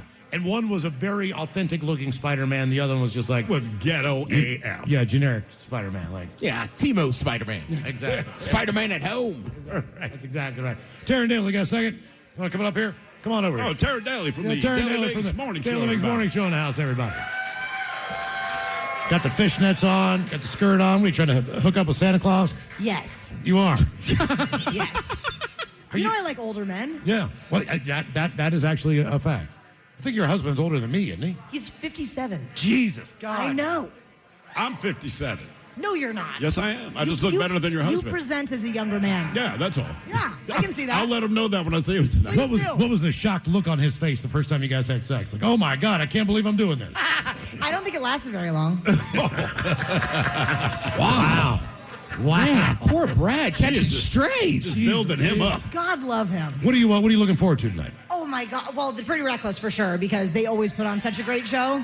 And she loves Seattle so much that she's going to show up for Everett. I mean, it's going to be fantastic. Well, she was here doing the rehearsals for the Soundgarden introduction to the Rock and Roll Hall of Fame. She knows how to do the Soundgarden music, I think, better than anybody else other than Chris Cornell, obviously. Yeah. Right. Yeah. And they worked on a song together as well before that. So they've had a long relationship. The Pretty Reckless were actually on Soundgarden's last tour. So they were the opening act with that. So they know each other very well. We're looking forward to talking to her coming up. Who are you guys interviewing exactly? We're interviewing everybody except for the Pretty Reckless and Brent and Zach from Shinedown. Is that right? Yes. And then you have a stage announcement at 10:30. Yes. Jesus. And I've been up since 3:15. It's going to be a good day. Oh my God. That's called a cheap date. Daily Mix Morning Show, everybody. All right, we have Return to Dust ready to rock and roll. Guys, you want to come up here? Ladies and gentlemen, Tony V's giving up for Return to Dust, all the way from Los Angeles, California. There you go. What's happening, guys? Word on the street is that you went out with our boss, Ryan Castle, last night, and he did what Ryan Castle does. I plead the fifth. You plead the fifth on that one? That's a good call. Look, man, all I will say is this. He said, man, I put on a bad show for them. He said, you guys were actually fairly responsible. He was not. Trust me, he's in pain today. I think it was the first time he's had to drag some 20-year-old kids to the bar, you know. Yeah, he was willing. He lost his phone, apparently, you know. A couple times. Yeah. I mean, Literally. How do you do that? In 30 minutes. You know, like the one thing that you keep a hold of, other than the condom, is your phone. You know, you want to make sure you have that at all times. How you guys been enjoying being out on the road and doing your thing? Good, man. We just got off a tour with Mammoth. It was pretty awesome. Mammoth and Miles Kennedy, so that was awesome. Nice. And we're kind of capping off the year with this acoustic show tonight, which we don't normally get to do. We don't normally play acoustic. I was like, is this something you guys had to warm up for, or is it something you get excited about? Because you're right. You know, you're a rock and roll band, all this kind of thing, and then you play acoustic. It's kind of the opposite. I mean, we play acoustic, honestly, more than you would think. I mean, we write all of the songs on an acoustic, so it's definitely something that we love doing that we don't normally get to do. So, yeah, I mean, we love it. Well, you know, you guys absolutely kill it. But you got your gig by playing a Fleetwood Mac cover. Am I understanding this correct? Your producer, actually, that was you played Dreams from Fleetwood Mac, and they said these guys are all right. Yeah, that is what we did. Yeah, that's insane. I mean, I would not expect that. That would not be like, oh, we're gonna sign these guys. They kill Fleetwood Mac. They played Dreams. Dude, cranberry juice and skateboarding. And every musician's favorite song is "Dreams" by Fleetwood Mac. It is a great song because it's the stupidest song. It's just two chords. It's and both of those things. It is dumb, but it's freaking awesome. You hate yourself for liking it. Yeah. My question for you guys, and to me, this is like instant cred. You were banned in China. Somehow, we were banned in China? Apparently so. They don't even know. See, now I know that you're getting your info from ChatGPT because that's the Return to Dust movie. not the band. The movie was banned in China. Yeah. Why was your movie banned in China? And We don't have a movie. There's a movie called Return to Unaffiliated. Dust. Yeah. We are the band. So the freaking movie Return to Dust was banned in China. But not It you could guys. also be too. Who knows? But any bad PR is good PR. I don't know. I guess, You know what, man? If I'm you, We're I banned in roll China, with it. guys. Yeah, they got banned You in heard it here China. first. Let's go. We've never even been there, but we got banned there, I guess. See that? You already got support. I don't know. It seems fun. We got banned in China. Return to Dust, by the way, also huge Magic the Gathering fans. We are huge. Does anyone care about Magic the Gathering? All right. Okay. You are in Seattle. the Everett. crowd. Very good. That's what's up. What's one of the coolest gigs you guys have been a part of so far, as just fan response, being up on stage, looking out there, going, man, Coolest gigs? this is happening. You know, like for us. We've had a Definitely lot the whole Breaking Benjamin 3 Days Grace Arena tour. That was amazing. They bring women too. What's that? They bring women to the show. Which is it's not like you're at a Rush concert or Yes, something. dads and their daughters. Yeah, or Tool. It's not like you're watching Tool. Like, where are all the women here? They're not here. Oh my God! I played the fifth. Yeah, no, it was a great tour.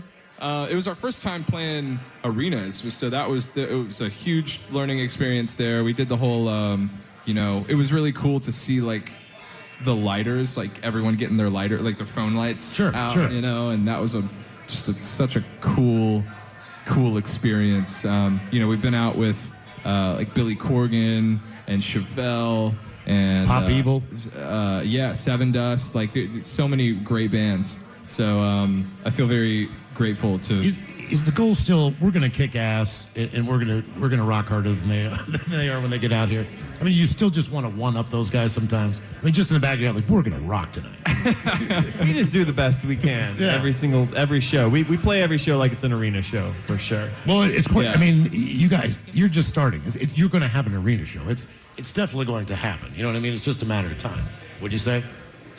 Yeah, man. I mean, we definitely aim to do that. That's for sure. We want to connect with as many people as possible, and we look up to all these bands that we're going out with. So, I hope it's sooner than later. You know what I mean? Well, I have a question for you guys. You got the rock look. You guys are doing very well for yourselves right now. All of that, right? And the thing about the rock and roll lifestyle, of course, is to be rock and roll. So I got a question for Maddie. What's the story about your mother and joining the band? There's some story about that? I'll give this to you, Sebastian. My mother? Apparently, it's your mother. Again, I'm just going with the information that I was provided. Okay. Oh, man. The internet is not serving you well, my friend. Well, All right. It's Seb's mom. My mom was a rocker, and she definitely grew me up on like a lot of like early 2000s rock and 90s grunge and stuff like that. But the infamous story is Sebastian's mom and him were on a walk and found us. But I'll let you say it. Oh, okay. All right. Yeah, I'll say the story. Yeah, so the story is just random night. My mom was like, let's go on a walk. And I'm like, all right, whatever, I guess. And then I go on a walk with her, and just a couple blocks down, we hear these guys playing our song Bad News, actually. And and my mom was like, oh, you hear that? We should go check it out. And I was like, I don't know, they're doing their thing. And she pulls me, she dragged me out there, and we listened outside of the house, and then we moved closer in front of the garage, and she was like, you should knock, you have to knock. And I was like, I'm not gonna knock. She pounded on the door. Really? And put my kid in your band. We thought the neighbors were pissed off. Yeah, you can hear them. They're like, ah.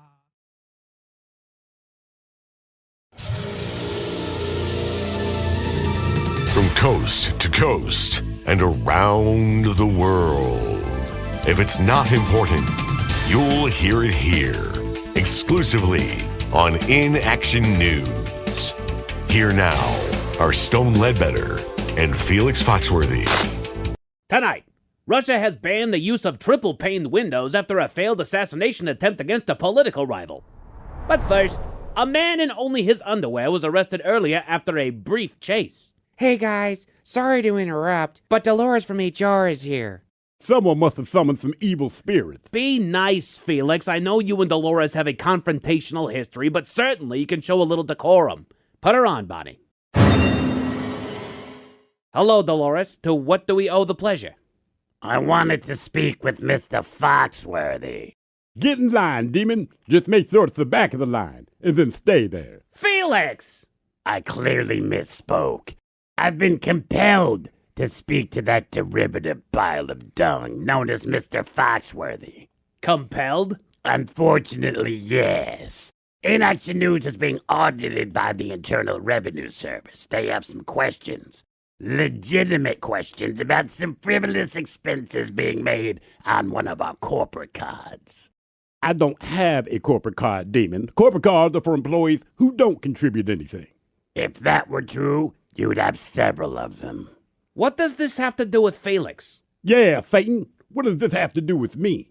Well, I don't know. But it just so happens that my corporate card disappeared 2 weeks ago, and the frivolous charges started in the last 2 weeks. Yeah, but what does that have to do with me?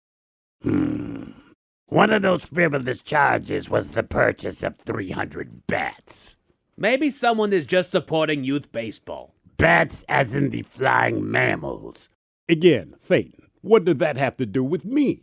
Coincidentally, there were 300 bats waiting for me in my office last week.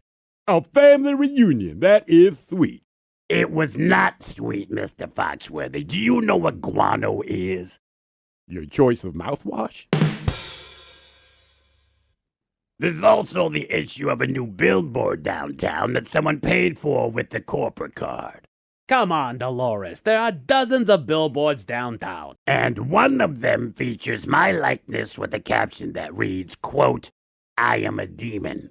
See, I would just call that truth in advertising. Besides, that narrows the suspect pool down to everyone who has ever met you. There's more, you sniveling little ball of snot. 3 pay-per-view movies were purchased without authorization. Again, Dolores, that could be anyone. Who doesn't like a good movie? The movie titles include Lord of the Pants, Cinematic Masterpiece, Good Night and Good Suck, starring Buck Naked, Inhuman Centipede 3, Electric Poogaloo. I am unfamiliar with those titles. I'm not. Yeah, girl. Continuing, there was an unauthorized visit to the Stubbly Clam. The Stubbly Clam? What is that? Is that seafood? The Stubbly Clam is a strip club, Mr. Ledbetter. That sounds very reprehensible. And finally, there was an unauthorized magazine subscription to Thick Biggins Monthly. And you think I had something to do with that? There's a copy of Thick Biggins on your desk. Must be stones. Wait, what? I very deeply doubt that. You know, Felix, I don't want to throw you under the bus or anything, but all of these charges do sound like things that are up your alley. Nevertheless, we'll continue this conversation at the end of your broadcast. Thanks for taking the fall for me, Felix. You got a girlfriend?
The Men's Room returns with Miles and Thrill. All right, coming up at 5:08, we'll drink and toast with the shot of the day. And we do have your headlines on the way at 5:50. But first, quick check out with Mike Hogg and some of the stories and headlines he is not working on. Well, thank you, Miles. There's a group of hackers looking to extort Pornhub, claiming that they have the sensitive personal information of their premium members. Subscribers, I should say. With Pornhub, I gotta... Oh, you have to subscribe? Well, yeah. Why do people subscribe? I just don't want to say premium members, it's the premium subscribers. Wait, you can just get it for free. That's kind of where I'm at. It's not like there's a paywall, man. I mean, maybe there is if you're going down some weird wormhole, but I'm like, if you want something, it's just there. I think there's interactive things that you can do. Okay, there's a little bit, maybe requests. I don't know. I'm not a premium guy. I don't know what that gets you, but what level are you? Just platinum? Yeah. Elite, silver elite. That's right. I just, like you said, it's free. What more are you getting with platinum? Yeah, I mean, I don't know. It's certain actresses. Oh, gotcha. Yeah. What does it cost? I got is it $9 a month or what? I don't know, but for me, I'm like, they're offering for free. I got about a 5 to 10 minute investment of time. Right. You offer it for free, it works. Could also just be ad free. If I would guess, it's $11.99 a month. They give you that loud ass ad right at the very beginning of it. Yeah. Hey, what are you doing? Want to do that with an actual chick? Text this number. Shut up, my wife's in the other room. I know, those ads are so loud. Oh my God, dude, they come in so freaking God forbid you get the German one. You got that German woman in the beginning. She's always in that gym. Yeah. Working on the tricep push stick. I'm like, what is she doing? One machine that entire time. How does she never move around? White Castle has issued a recall of their frozen burgers due to an undeclared allergen. Oh, Ted, you've got two left in your freezer. I do. You're right. I was like, oh man, those two are still sitting in there. You probably have them long enough that it's not affected by the recall. Oh, you eat those pretty fast. Those are just too easy to put down. I mean, you would, but Thrill's right. They've been in there for about 2. Now I've been in there for 2 months. Yeah, I think you're probably safe. Wait, oh no, sir, you had to buy them in the last so and so. Now I'm of the mind that frozen food doesn't quite taste like what it's supposed to represent. Of course not. Frozen pizza isn't going to taste like a good pizza that you get straight out of the oven. However, I do believe that White Castle frozen items would taste just as good as if you got it from the restaurant. What is a review of the White Castle frozen sliders? They are close, but it's not the same. It's the same like pizza. It's not the same as getting them there. Gotcha. Okay. Yeah. That could be a good thing, though. Yeah, no. It's the bar is already really low for me. Right. So different might be good. Yeah, right. Yeah, I mean, I don't know. We always talk about, too, there's certain restaurants sometimes you just have, you just want it. Sure. You know what I mean? I could go to a nice, I don't want to say anything to, piss off a company, but, I don't know, that's definitely you want White Castle, because nothing else tastes like a White Castle. Because nothing else tastes That is like correct. Absolutely. A new study suggests that most readers give up on their books almost immediately. They're not readers. Well, that's exactly what I thought. You're literate. I have put one book down in the last 10 years. And I got halfway through it and I was like, this sucks. And that never happens. Right. I mean, for the most part, I will still, I mean, I did get it in through high the school book. a bit, but yeah, I'll just get busy, but I'm kind of with Miles that I think I can count on one hand in my life the number of books I quote unquote gave up on. Typically, I'm buying author I know, one of their new books, or something that, I don't know, something I'm interested in. But if I'm interested in something, that's why I bought the book. Right? Yeah, that's kind of the point of the book. It's got to be bad. It just has to be bad. Bad, yeah. Right. And I'm with you. There's times I might put it down for a week or two. Yeah. But I'm not just going to be I guess I'll just give up on it. You said they gave up pretty much immediately. Pretty much immediately. So I tried to look into what the study actually was doing, and they were basically looking at the reactions that people gave and the quotes that they would take from the book, references that they would use in the book. And they said 98% of the references are in that first little section of the book. They got a few pages in and went, oh yeah, this line is phenomenal, and then they just dove out. Yeah, now they're done. All right. So I mean, I've definitely had books by the time I finished them, I'm like, it wasn't worth it. Yeah. But right. you go through. But you went through it, right? Yeah. Because I'd like to be able to finish a book and say, yeah, it just wasn't for me, as opposed to this book was so bad, I just decided I'm not going to actually read it. This sucks. Yeah, I mean, kind of just echoing exactly what you said, but it seems like if you know the synopsis of the book, It just How has could to the be first- poorly written. How could the right? first 10 pages turn you off? Right. Yeah, that's kind of amazing. Put your thinking caps on, boys. Time for the Merriam-Webster word of the day, brought to you by the letter C. It is an adjective that I give you guys a 1% success chance on this, but it describes someone who has knowledge of or experience with something. It's usually used in the phrase "see with."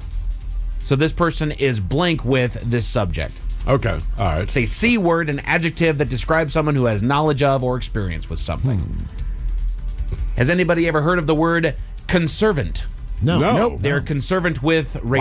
Wow. They're No. conservant with books. I would never have guessed that. Neither have I. Okay, Neither have conservant. I. A new study found that porch pirates are responsible for 250,000 packages that go missing.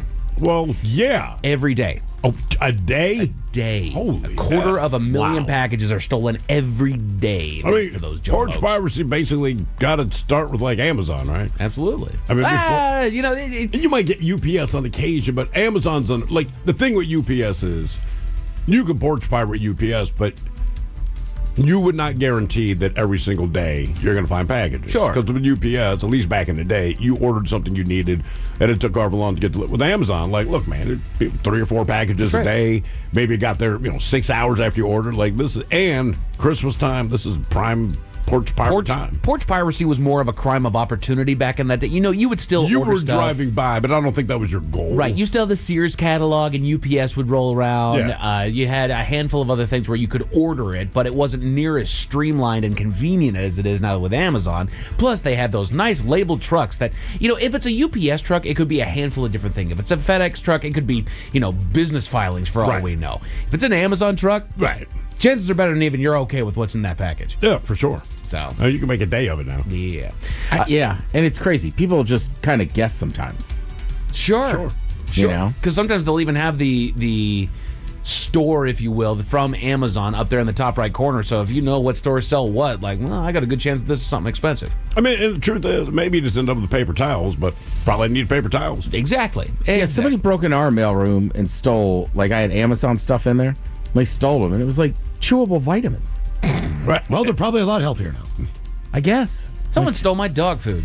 Big old Chewy box out They there. stole just your grabbed it. dog food. I know. You know it's food because it says Chewy on the box. Right. It's either for a dog or a cat. Come right? on, man. My dog needs that. Does Chewy do anything like if I have a parrot or if I have an iguana? Or are they believe just so, yeah. strictly? I think really? so, yeah. Wow. Yeah, they deal with pets. So Okay, Chewy.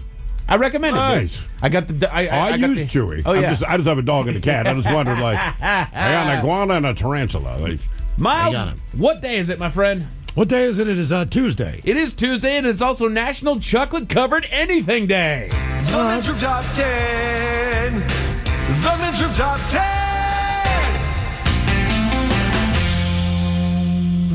I can get down with covering stuff in chocolate.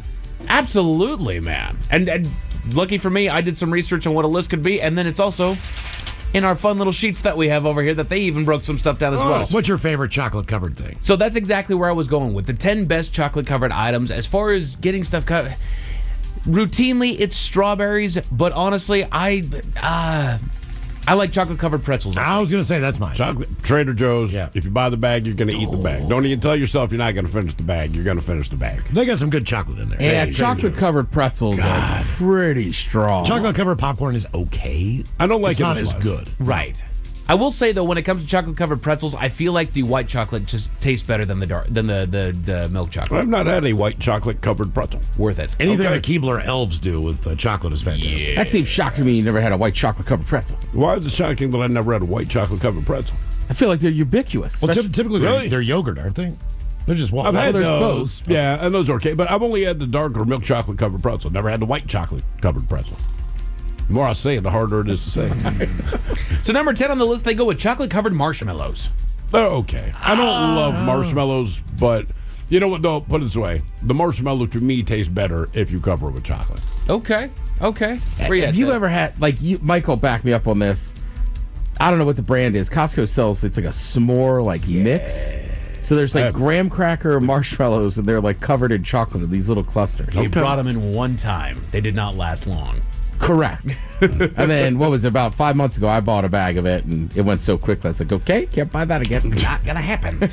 Chocolate covered orange slices. Nah, I don't like that combo. I also don't like the chocolate orange. I don't. Because I'm with you. Citrus doesn't fit with chocolate for me. Not for me either. And some people love it, and I get it. Right. It's just not for me. Oh, you bust it open. Like, cool. Yeah, Yay. that's fun. Right, All the orange to me disappoints the chocolate. Chocolate-covered macaroons. Okay, they're fine. Yeah. I have it on good authority that it is bad to mow on a whole tub of chocolate macaroons and then go fishing with your brother-in-law. What happens? You don't have chocolate macaroons by the time you're back in from port. You actually just end up saying, screw it, fishing ain't fun today, so we're going to go in. All right. Let's see, the 10 best chocolate-covered items. The chocolate-covered banana comes in at number 7. Sure. They are good. Good combo. It is. There's certain fruits that work covered in chocolate. Others just don't. I like ice cream treats also that are covered in chocolate. Oh, like a good Klondike bar. Just something basic. It doesn't have to be anything crazy. Or like a drumstick. Yeah, exactly. Yeah, man. All it needs is the shell. All it needs is the shell. Chocolate-covered potato chip shows up. Haven't had it, but I think I've had it once. It's got to be the same flavor combo as the pretzel. It's yeah? more of a kettle chip, so it's a thicker chip to keep the chocolate on there. Okay. Yeah. I'll be honest with you, they're good. I thought, but the pretzel's still better. I think the pretzel's superior to it. It's not bad, but yeah. I mean, the idea of it is genius, but it just, I don't know, didn't taste the way I'd hoped. Chocolate-covered almonds. Oh, sure. Top notch. Overrated. Really? Overrated. You know what? I don't know why. Almond is not that great of a nut for me. I'd take cashews, which I know they're the most unhealthy, technically a fruit, blah. Right. Almonds have just never really done it for me. You never spend a little extra money and get the M&Ms with the almonds in them? No. They charge you extra for those? Like more than the peanut? I don't know. I'm just saying. Just because in my mind, the almond's like a fancier nut than the peanut. I'd rather have the purple bag with the brownie in the middle. The fudge brownie M&Ms. I've never had those. Almond. I'd go almond on that. There. I'm a big fan of the almond, though. I think it's a superior nut. Chocolate-covered caramels. Yeah, of course. Wow. That was Yeah. I mean, with that little salt on Let's them. say, get a little salt on the top. they were made for each other, man. Bam, man. Yeah. Chocolate-covered Oreos. They're Yes. okay. I've never had one. For me, it was just too much. It is. It's a little too much. It's It's not a different bad. level. Right. It's just a lot. Also, I like the unique taste of the Oreo chocolate. Whatever they do is, it's very distinct. So like It's more like cocoa. Yeah. I will say, this is the time of year, though, for most of this stuff. Yes. You could buy like a sampler at like any grocery store that'll have chocolate-covered nuts, chocolate-covered this, chocolate-covered that. We had a chocolate fountain when I was a kid. Damn! I have no idea where the old man got it. It wasn't anything fancy. What was the occasion? I know where he got it. He got it at some auction. Someone left it or whatever the deal was. Most and he picked likely, it up and put it in the yeah. back of his car. It's some plastic POS that we got there, but you just melt down all the chocolate and you put it in there. And what's the occasion? Anyone. Family gathering, we're bringing the chocolate machine. Christmas, chocolate machine. Thanksgiving, chocolate machine. Those got really big at receptions for a minute there. Mm-hmm. And I've seen some drunk people put some weird stuff in the chocolate-covered fountain. Yeah. You start experimenting, dude, because after a while, when you go to a place that has the chocolate fountain, ooh, yeah, we'll try this. Ooh, we'll try that. When you have the chocolate fountain, like, this is what we're doing with the chocolate. There's literally nothing else that you can do. We ended up having a giant freaking bowl of chocolate because what do you do with the chocolate when you're all done? So it's like, dip whatever the hell you want to in it. I know, Miles, was it you or Ted? One of you dipped rabbit in chocolate. I did. That was you, yeah. Not a good Rabbit? idea. Yeah. Miles. You weren't there at that, like Melting 20 pot? years ago? Some fondue joint? Well, I cooked it first. And then I dipped it in chocolate. Because he still had the savory stuff, and they brought out the chocolate thing. So he's like, well, right, because you're not quite finished with your dinner. So Miles is like, I'm going to dip this rabbit in this chocolate. And we said it's not going to be good. And he's like, how do you know? What do you get at Easter? What do you get at Easter? You get a chocolate-covered rabbit. Chocolate bunny. Not covered rabbit. It's a chocolate bunny. You should have used bunny meat, not That's rabbit. what I'm saying. It's a rabbit. It's not chocolate-covered rabbit. It's chocolate in the shape of a rabbit. It looks the same when you dip it into chocolate.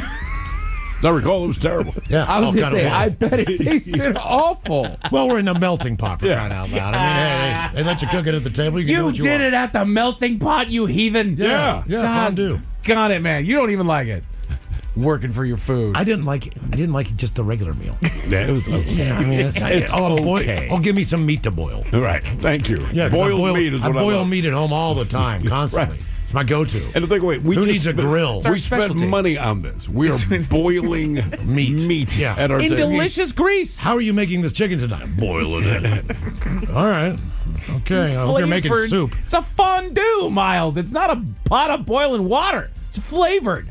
It's a brine. It's just salt water. It's a juice. Got it. Chocolate covered pretzels at number 2, and then number 1, the best chocolate covered item. They go with chocolate strawberries. See, I would say my favorite. No one ever says it's chocolate covered, but chocolate covered peanut butter. Ooh. Yeah, for whatever reason, we don't say it's chocolate covered, but it's like, it is. And to me, that's the best. That's also not peanut covered. butter. You ever had the Reese's that's like the off-brand Reese's that actually has like Real Jif peanut butter? butter inside? No. It is different and it is not good. Oh, really? There is a peanut butter meal with Reese's. Yeah. That just works. Okay. So that's my excuse. I think because we eat it so often, you don't think about it as being chocolate covered, yeah. But that's my first thought, like peanut butter. Correct. Let's see here. So we also have a breakdown here of the favorite chocolate-covered thing by state. Okay. So they go for, let's cover the unique ones real quick. California likes blueberries, which wouldn't be bad. Pennsylvania goes apples. Yeah, makes sense. Jersey goes pineapples. Kentucky goes grapes. Really? Meanwhile, Illinois and Washington, D.C. like the dry grape known as the raisin, which I can get down with chocolate-covered raisins. I love Raisinets. They are it. Hell yeah. I know they catch a lot of heat in the studio, but they're delicious. Chocolate-covered pickles. In Ohio. What? In Ohio. Never had that. I haven't tried it, but I'm down. Ew, really? Yes. You gave him grief about chocolate-covered rabbit, rightfully as you should have. But at the same time, you can Pickle's say... different, though, man. I know it's different, but nothing about it says, hey, you know what I need? Chocolate. Well, But in the end, we're talking about salty and sweet, and they're awfully briny. Yeah. They're briny, but not salty. Florida likes chocolate-covered popcorn. Delaware likes pretzels. North Dakota goes potato chips. Idaho and Kansas, chocolate-covered coffee beans. Yeah, I like that. Yeah, those are pretty good. Wait, you just munch down on chocolate-covered coffee? Espresso beans, yeah. How do you not get jittery? I drink a full pot of coffee and that just... You don't get jittery. You're not distilling it. You're just chewing through it, man. Okay. And you're having a few of them. It's not like having a cup of them. North Carolina goes with chocolate-covered crickets. Meanwhile, chocolate-covered strawberries. I like how you just say that. Chocolate-covered crickets. Yeah. Moving on. Chocolate-covered strawberries are the most popular in Alaska, Mississippi, Rhode Island, Vermont, and Wyoming. Chocolate-covered cherries are big in Maine, Montana, Nebraska, New Hampshire, and Miles, West Virginia. Chocolate-covered cherries. What about Washington State? Well, I was about to get there, Steve. Oh, sorry, my bad. Bananas are the most popular in Arizona, Connecticut, Massachusetts, Michigan, Minnesota, Nevada, Oregon, and Virginia. Chocolate-covered bacon. Ooh, yeah, it's pretty good. I've had that. It's good. I've had that. The most popular thing to cover, and that covers Alabama, Colorado, Georgia, Indiana, Iowa, Missouri, Oklahoma, Tennessee, and Wisconsin. However, almonds are number 1 in Maryland, Ted.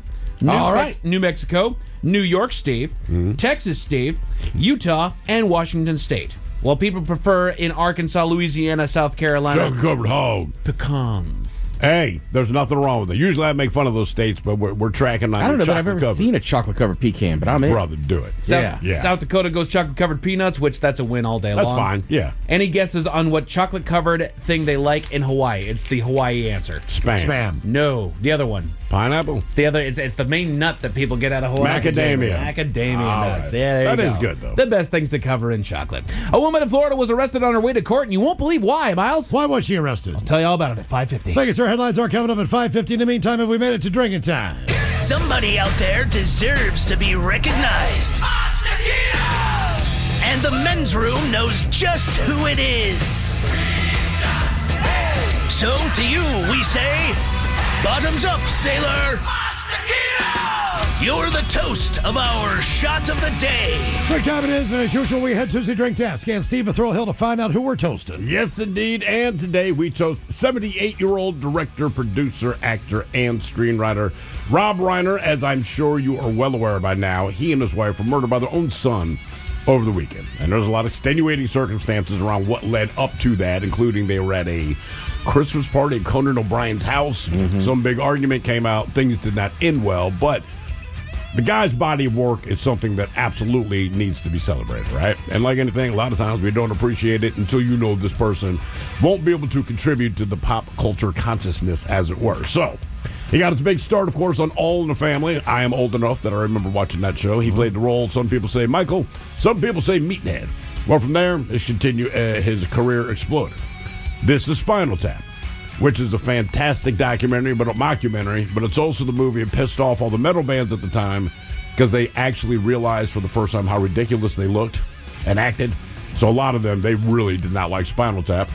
Stand By Me, if you're a fan of that movie, he directed it. One of my wife's favorite movies, The Princess Bride. When Harry Met Sally, which I'm not a big fan of, but big movie. A Few Good Men. You know, a guy with a comedy background, you would not think A Few Good Men. The American President, The Bucket List, LBJ, and for you, Mike, Misery, which if you're a guy, he could have edited out that one scene with the sledgehammer. Yeah. Then as far as acting, like I said, he started with All in the Family, but also he was in Sleepless in Seattle. I don't remember his role, but he was in that one. He was in, and I'm sure he wants everyone to remember him for this, Throw Mama from the Train. And Wolf of Wall Street. And also a lot of Curb Your Enthusiasm. A lot of Curb Your Enthusiasm. And actually, that is a small sample of all of the things that he contributed. Like I said, there are just catchphrases that we use. You can't handle the truth. All this stuff you do, not really realizing that it kind of goes back. I'll have what she's having. Yeah, all that stuff, man. Like, he was the guy behind it. A tragic way to go. Like I said, don't know the story, but either way, his contributions, for me personally, in comedy, I think are outstanding, but he also did some really good I still stuff. need to watch Spinal Tap 2. I have not watched it yet. I might do that tonight. So let's drink. We pour this booze and we drink this booze because we think it's yummy. Yummy! So over the tongue and down the throat to party in our tummies. Down the hola bijola. All right, just going to get Des on the line now for Profile This, 206-803-ROCK. Profile This is next.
From coast to coast and around the world.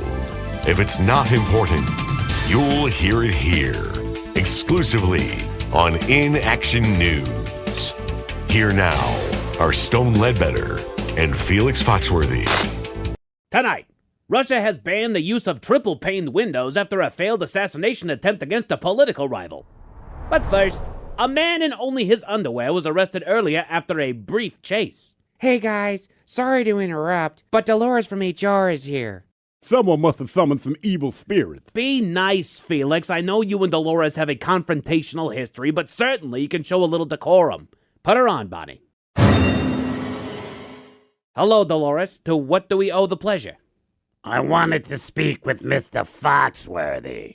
Get in line, demon. Just make sure it's the back of the line, and then stay there. Felix!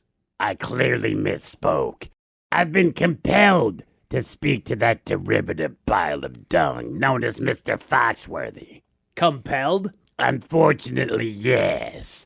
In Action News is being audited by the Internal Revenue Service. They have some questions. Legitimate questions about some frivolous expenses being made on one of our corporate cards. I don't have a corporate card, demon. Corporate cards are for employees who don't contribute anything. If that were true, you'd have several of them.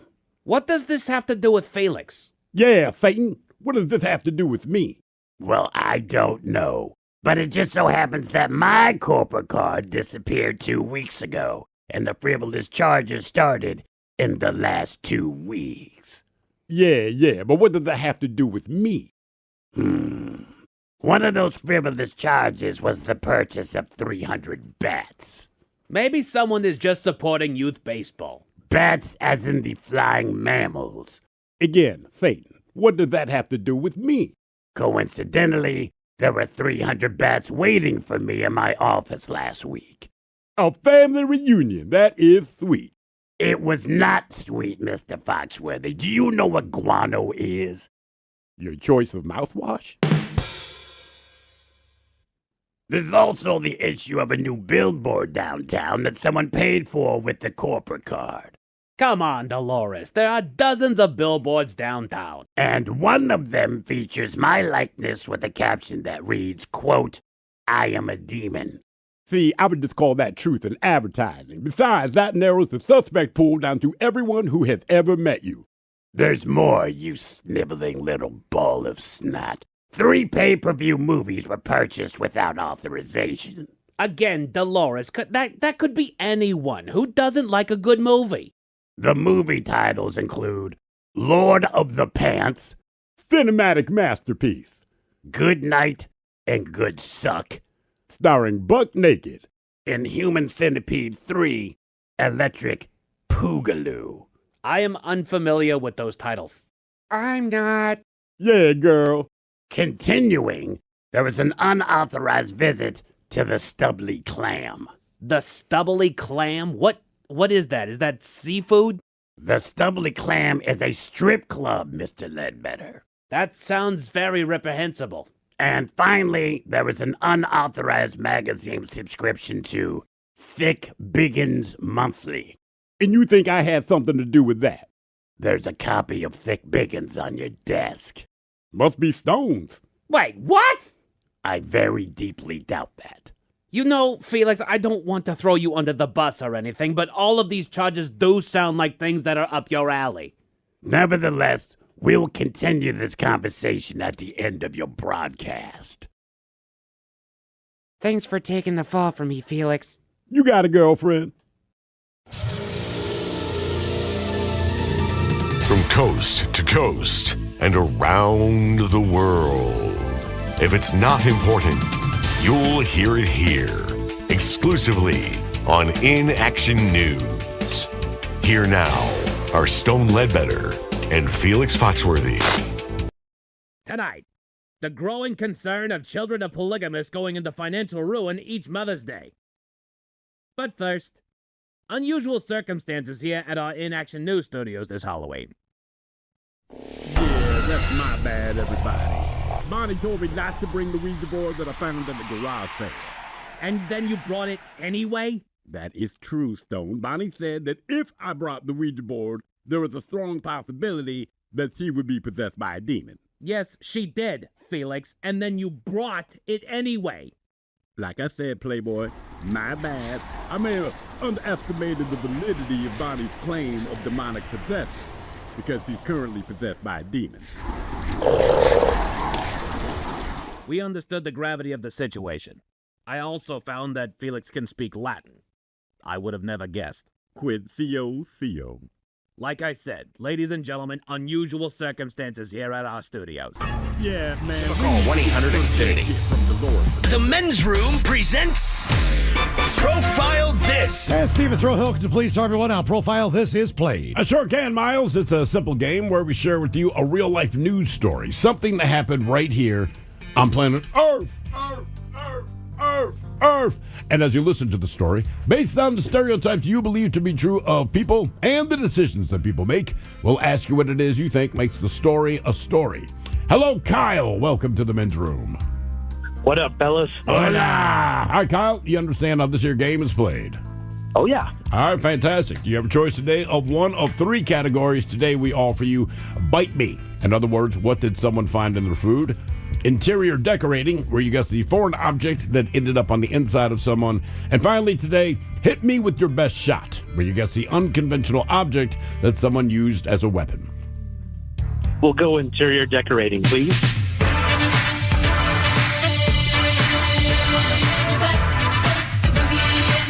All right, this is a bit of a weird one. It doesn't involve a person, it involves a dog, and even then it's not entirely inside them, but as the story goes, and this is short and sweet. A woman recently went viral after she discovered something in her dog's fur. She said, quote, literally could not make this up. That's what she captioned the post. Woke up to this in the dog's fur. That's the whole story. That's it. That's the whole thing. The rest is the video. Nevertheless, the question is, what did she find in her dog's fur. Keep in mind, I can't remember the breed of the dog. It's a very big ass, very hairy dog. So it's a big dog, has long fur. She found one of these 4 things in the dog's fur. Was it a baby possum? Was it a bat, as in a flying mammal? Was it onion rings, plural? Or was it her missing wedding ring? So a baby possum, a bat, onion rings, plural, or her missing wedding ring?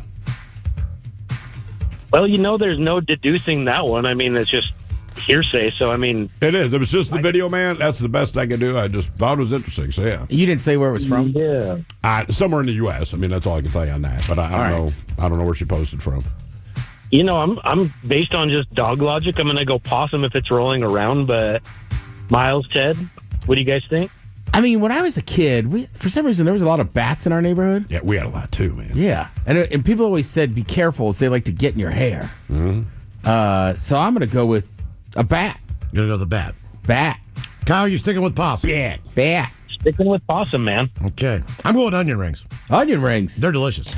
I just can't see a dog getting them in his hair. And You're not rolling eat around them. in a pile of onion rings outside. That's a lot of onion rings. Yeah, plural. What did she find in her dog's fur? A baby possum, a bat, onion rings, or a missing wedding ring? We'll find out next.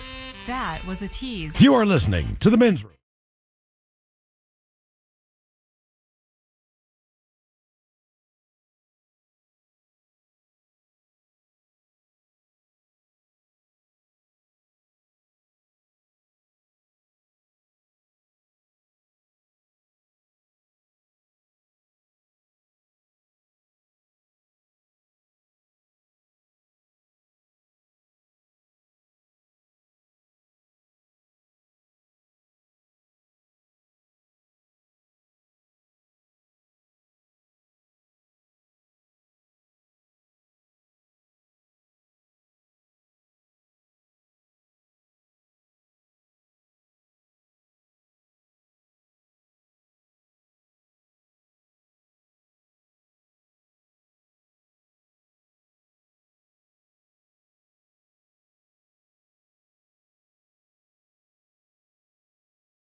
KISW. All of it, Jones, away we go. Welcome to the 20th anniversary season, episode number 4,380. There's one moment I want you guys actually just sit there and take your applause for just a quick second there, that you guys have survived 20 years on this station. You guys are still the powerhouse that you are. You came in, you busted the doors down, you guys made all the noise in the world, and you're still here 20 years later, Well, guys. yeah, So, thank you, man. Just wanted to seriously. put that out there. I mean, this is our social media.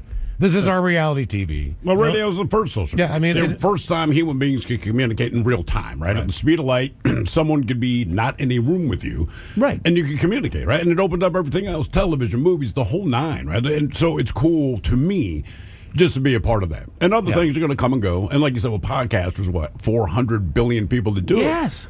But not all of them are good. And granted, not all radio shows are good either, man. I struggle sometimes to figure out some people keep their freaking job. And because every time we go across the country, I have to punch around and listen to different radio shows. Right. And the ones I typically enjoy the most, and I mean this honestly, there's a group of guys, I don't know if they're in Ocean City, Maryland, or Delaware, but I have to go there once a year, and they do a morning show. And they are so bad that I am glued to it. My wife and I are both like, these guys are so terrible and completely unaware that they're god-awful that it is one of the greatest shows I've seen or heard, but probably not for the reason that they want it to be. Yeah. I mean, everything they do is a disaster. And, like, we couldn't write a funnier show than these guys perform because they suck at every single thing. It does not matter what they do. It's awful, but I'm like, this is fantastic. Riveting. Because in the end, they're still entertaining. Well, You know? also, we do 4 hours a day, and this is no look. Podcasters they do wonderful jobs. They do, depending on what their genre is and what they're talking about. Our thing is, we want to talk to you, the listener, and that's what makes us unique. You know, you can watch television, but you can't interact with television. Right. You can't interact with a podcast. Sure, you can email them after the episode. You can't be a part of it. And the biggest thing about the show is that the listeners are the majority of the show. You know, we do a question for 2 hours just listening to so that entertains us. Our job ultimately is to entertain you, but you are the ones that have entertained us throughout the years. You're the ones that show up at the parties. You're the ones that buy the beer, the sausage, the salsa, all the things that support, the charities throughout the years. So that's, I think, what makes radio such a powerful thing, is that if you want to call this show and tell us we're jackasses, you can. Yeah. Or continue to text it in. And you're not wrong. We know that's on Facebook. And people say, like, how dumb are you that you don't know this, this, and this, this? We're talking out loud. I have a rule, okay, at the bar, anywhere, with my friends. Don't Google it yet. Right. I want to use my brain. I want to think here. I don't know everything. I am not Mr. Know-It-All. Right. People, I hate those people. I'm spitballing. When I talk about stuff, I'm just throwing stuff out there. Just because, I don't know. We talk about crap all the time. Doesn't mean we're experts. We don't know. We know a little bit about a lot of things. We know a whole lot of nothing about most things. And the truth, our opinion is exactly as important as yours. That's right. And listen, that's right. And that is true. I don't care if it's sports, politics, you name it. Anyone that's on TV or the radio, remember, their opinion is exactly as important as yours. So don't confuse someone having a microphone for being relevant.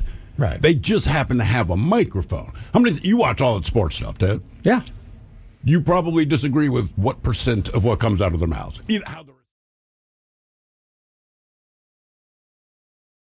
To the men's room with Miles and Thrill. 99.9 KISW. Categories: interior decorating on profile. This: a woman went viral after showing a video when she discovered something in her dog's fur when she woke up in the morning. Yes. Question is, what was in the dog's fur? A baby possum, a bat, onion rings, or a missing wedding ring? And that is the question that we posed to Kyle, who has since hung up, or maybe accidentally hung up on him. We just don't know. Either way, let us start with D. Ted Smith. You went with the bat. Bat. It was not a bat. You got a bat in your fur. Bowser Montgomery, you went with onion rings. Yeah, I did. It was not onion rings. And Kyle, our phone caller, he went with a possum. And it was a possum. It was a baby possum, basically had made a nest in her dog's fur. Up in there. Since she was looking at her Nice and dog, warm. the dog was just kind of laying down, and she couldn't understand why, like, part of his fur was moving. She didn't know if it was like a trimmer or something like that. She checks the fur, and she's like, that is a freaking baby possum. Up in there. living in my dog's Living fur. the life. That's weird. Now, for all TV news all the time, it is time for TV Time with Ted. And now, because your pathetic life is confined to countless hours in front of a talking box, the Men's Room presents TV Time with Ted. All right, your choices today. You got the Jimmys, John and Jimmy, Kimmel. Seth Meyers, Stephen Colbert, or Ted Smith. Is it Ted or is it late night? It is right there. The title. These guys have teams of talented writers help them come up with monologues each and every night. It is up to you to determine, is this an actual late night joke and from whom, or could it be a The Ted Smith original? The maker of the robot vacuum Roomba said today it's filed for bankruptcy. Apparently, the whole company got itself in a corner and couldn't get out. The Ted Smith. God, I hope that's you, Ted. Seth Meyers. The maker of the robot vacuum Roomba said today that it is filed for bankruptcy. Apparently, the whole company got themselves into a corner and couldn't get out. A new study says that baby seals nursing from their mothers are drinking, quote, a potential biochemical powerhouse that one day may be used in human babies. But experts are also warning not to allow your baby to nurse from a seal. That's you. The Ted Smith. Yeah. Bet he's taking a baby down, suck it on a seal. Hey, seal. You got room for one more? Get up there, Billy. The CEO of Lululemon is stepping down after years of the brand underperforming. He's staying optimistic, though, saying he's going to make Lulu lemonade. Fallon? Robert. Fallon. The CEO of Lululemon is stepping down after a year of the brand underperforming. Yeah. He's staying optimistic, though. He keeps saying he's going to make Lulu lemonade. Bath & Body Works is selling a pizza and ranch scented candle. If that sounds good to you, your house probably already smells like pizza and ranch. Seth? Yeah, Seth. That's it. Bath and Body Works has begun offering pizza and ranch scented candles, but if that sounds good to you, your house probably already smells like pizza and ranch. Look, pizza and ranch is great, but it is. I don't know why I'd want a candle to smell like that. It smells good when you know you're going to eat it. It's not a smell I want to smell if I'm not going to eat it. Yeah. Like, you ever leave a plate out that you might have been eating pizza with ranch on it, and then the next morning it's gross and smells weird? It makes me hungry. Just that smell. A pizza parlor. I love the smell of it. Well, hang on. We're not talking about that. We're talking about the next day. You left a piece of pizza. Oh, yeah. That's at the house. different. Yeah. I guess you're right, though. If you walk in, it smells like a pizza parlor. Either way, it seems weird to me. All right, The Hollywood Reporter put together a list of their favorite TV performances of 2025. Does this include streaming and all the It does. stuff? That's honestly the problem. I know there's a lot of good shows out there. There's a lot I would probably like. I don't have the time to keep up. Mm-hmm. I'll be honest with you. I've only really know a couple of these shows and these people. Okay. So in no particular order. Oh, God, I hate bringing her up. Let's be nice to her. From The White Lotus, Amy Lee Wood. Which one is she? She is the female lead character, I believe. I didn't watch. Mr. Goggins. She's a lovely young lady. Yes. Oh. Oh, you just figured it out, Mike? I don't know. How would you describe her if you said, man, you've seen What's her her name before? again? Amy Lou Wood. AIMEELOU Wood. Look, people look for me and say, look for a tall black dude with tattoos. And I go, right. That's a noticeable feature. So I say, how am I going to find her, Ted? She's at the bar. How do I know what I'm looking for? Do you remember that evil scientist from the Looney Tunes? Which one? The bald-headed one. And Yeah. Oh, God. Man, oh, man. Yeah. People are brutal on her. Yeah. I mean, she's even come out and been like, all right, they're I wide. get it. Like, Yeah. leave me alone. I mean, I'd still do it. Yeah. she could play a British. Tramel Tillman from Severance. That's on Apple TV. Yeah, I've kind of fallen off. I want to get back to it. See, I'm describing Ted. If you haven't seen it, it's the black dude. See, that easy. You would know immediately. Oh, that must be him because I'm nice enough to tell you. Yeah, he's great on that show. Weird, creepy, kind of funny, but he's excellent. Sarah Sherman from Saturday Night Live. Okay, yeah. I find her very funny. 2 weeks ago, I'm telling you, go watch Weekend Update because she comes out as the drunk raccoon. just like keeps flopping around on the desk. I mean, it's awesome. They're starting to write her more parts, I've noticed, for sure. Good. Because Yeah. she's been there a couple of years, right? They give her a little bit things in the background, but she's definitely starting to be a little more front and center. And I know that's the writers doing that, but she delivers. Yeah. Honestly, Saturday night, we had a big day Friday. I didn't end up doing anything Saturday. So that was the first time in a while. I was telling Mike, I was like an old man. I watched that Husky bowl game, and I was like, ooh, I can watch Saturday Night Live on Saturday night. I did the same thing. Oh, did you? Yeah. I did. That's living. That is living. This one is a brand new show. I was talking about it a couple weeks ago. I thought it was awesome. Death by Lightning, Nick Offerman in that. Ooh. I like Nick Offerman, so that doesn't shock me that he'd be up there. His name helps. Nick Well, Like, I don't know anything about the show, but I'm like, all right, if he's in it, man, I'll this check is it out. the show about President Garfield. Oh, yeah. Right? Okay. Garfield? Right. Big 'cause fat dude, right? No, that was Taft. Taft. right. was the- Garfield, right, he's only in office for like 100 days or whatever Gets before he shot. gets shot. Yes, James Garfield. Okay. But Nick Offerman, whatever character you think you know he's played before, when you see this character, you're like, holy crap, it's completely different. He plays Chester Alan Arthur. He does. And it The man was that would later become president. correct. Basically, Arthur gets credit for Garfield's stuff because Garfield Died before he got implemented. Arthur did not like him. Garfield kind of picked him out of spite because he needed his support on something. Yeah. And then once he dies, Arthur feels so bad about it. He's like, you know what? I'm going to actually put in this guy's policies into practice. funny. He actually was on to something. I want to say Lyndon B. Johnson did the same thing with JFK. Correct. Right? JFK picked him like, hey, man, I need votes from the South. They're not going to vote for me. So Lyndon B. Johnson gets in there. Kennedy has all these ideas with civil rights and all that. They ain't flying in the South. He dies. Southerners really thought, hey, LBJ is not going to do that. And he's like, no, I'm going to do it. I'm going to do it. And that's why he has the famous quote, I will not seek nor will I run for president again. That was why. Right. So it's the opposite of when Lincoln dies. Right? And who's that? Andrew Johnson. Yeah. Gets put into office. Lincoln had all these plans. Basically, Johnson gets in there and is very sympathetic to the South and is like, sure, do the Jim Crow stuff, Yeah. tenant farms. Yeah. Basically, like, kind of keep slavery going. Right. And it also allowed all the carpetbaggers to come down from New York and kind of corrupt the politics down there. Sure. So people are like, man, if Lincoln had stayed alive, things in this country could be different. No, who knows? So that one's good. I'm trying to see what else. Anybody in here watch Hacks? No. I've heard good things about it, but no, I haven't seen it. Yeah. So, I mean, that's most of the shows you've heard on this list. Like I said, somebody from The Hunting Wives. Again, I haven't seen that one either. The Hunting Wives. Again, we talk about it all the time. I think it's great for the actors, the producers, everybody, directors. There's so many, but there's like so many good shows on TV now. It's hard. And none of them are on traditional TV. No. That's the... Well, the networks are still just play it safe. Yeah. Do not do anything interesting. That is the network mandate. Every sitcom must be exactly the same setup, same joke.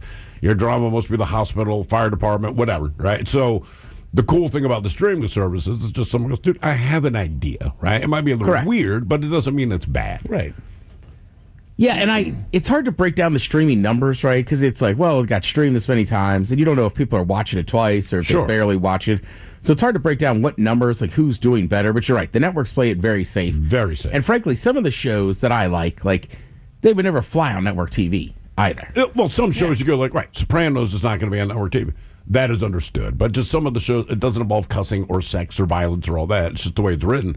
Networks are like, nope, not going to do it, man. Mm-hmm. Yeah, if you can't guess the punchline on this sitcom 4 minutes before it's said, we're not going to air it. And I would say credit to HBO. Like, Showtime now, ends up with good shows and stuff. But I mean, HBO was the first one to come out where it was like, oh, wait a minute, we don't even need to watch the movies. We can just watch this or that. Let's see. I want to talk a little bit about sports. Seahawks are still rolling. They're winning. The word. I don't know if I would say rolling. They are still winning. They chalked up a W on Sunday, Ted. They did. I know. From the emails I got, it's my brother's fault. Yeah. Correct. Yeah. Oh, yeah. I mean, look, what can you say? The defense played awesome. Special teams did great. Special teams is awesome. Well, the end of the game was fun. I mean, fun to watch. That offense just you got to be able to score some touchdowns. I know, it is my brother's fault. Ted, I read the emails. The Seahawks have no problems. They are a perfect team. Guys, you're right. You are absolutely, you know football so well. It was my brother's fault, and he will take full responsibility for that. And I do think, if you watch that game, I do think that offense is close. And Sam Darnold, I'm hoping we'll get there. But again, not beating the accusations yet. And like some of those passes are just missing. It's like, those are good. I must have yelled 5 times. That's the correct route.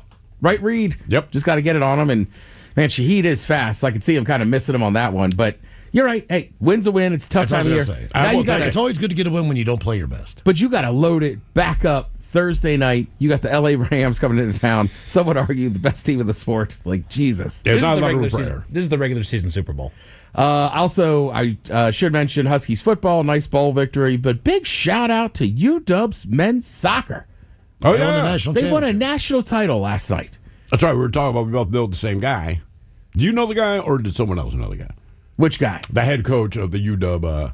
Oh, I don't. Okay. I'm not going to say his name or anything, but yeah, he's been to my house often. When we get together, we drink a lot. But he's busy all the time because he coaches UW's men's team. Maybe I do. So the idea that my buddy just took his team to go win a national championship that's a big deal. Very cool. We'll get loaded.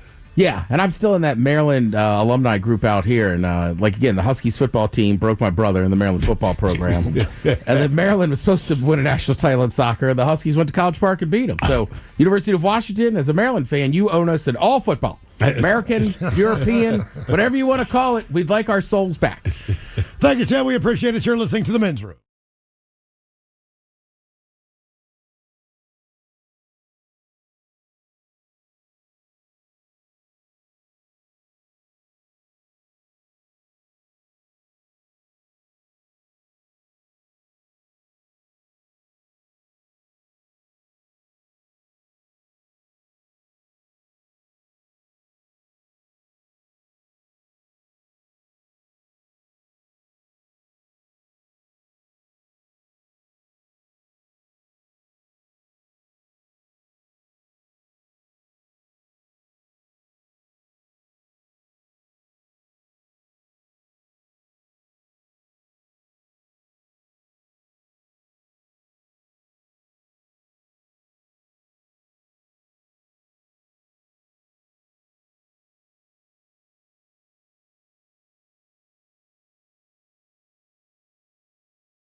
coast to coast and around the world. If it's not important, you'll hear it here, exclusively on In Action News. Here now are Stone Ledbetter and Felix Foxworthy. Tonight, Russia has banned the use of triple-paned windows after a failed assassination attempt against a political rival. But first, a man in only his underwear was arrested earlier after a brief chase. Hey guys, sorry to interrupt, but Dolores from HR is here. Someone must have summoned some evil spirits. Be nice, Felix. I know you and Dolores have a confrontational history, but certainly you can show a little decorum. Put her on, Bonnie. Hello, Dolores. To what do we owe the pleasure? I wanted to speak with Mr. Foxworthy. Get in line, demon. Just make sure it's the back of the line, and then stay there. Felix! I clearly misspoke. I've been compelled to speak to that derivative pile of dung known as Mr. Foxworthy. Compelled? Unfortunately, yes. In Action News is being audited by the Internal Revenue Service. They have some questions. Legitimate questions about some frivolous expenses being made on one of our corporate cards. I don't have a corporate card, demon. Corporate cards are for employees who don't contribute anything. If that were true, you'd have several of them. What does this have to do with Felix? Yeah, Phaeton. What does this have to do with me? Well, I don't know. But it just so happens that my corporate card disappeared 2 weeks ago, and the frivolous charges started in the last 2 weeks. Yeah, but what does that have to do with me? One of those frivolous charges was the purchase of 300 bats.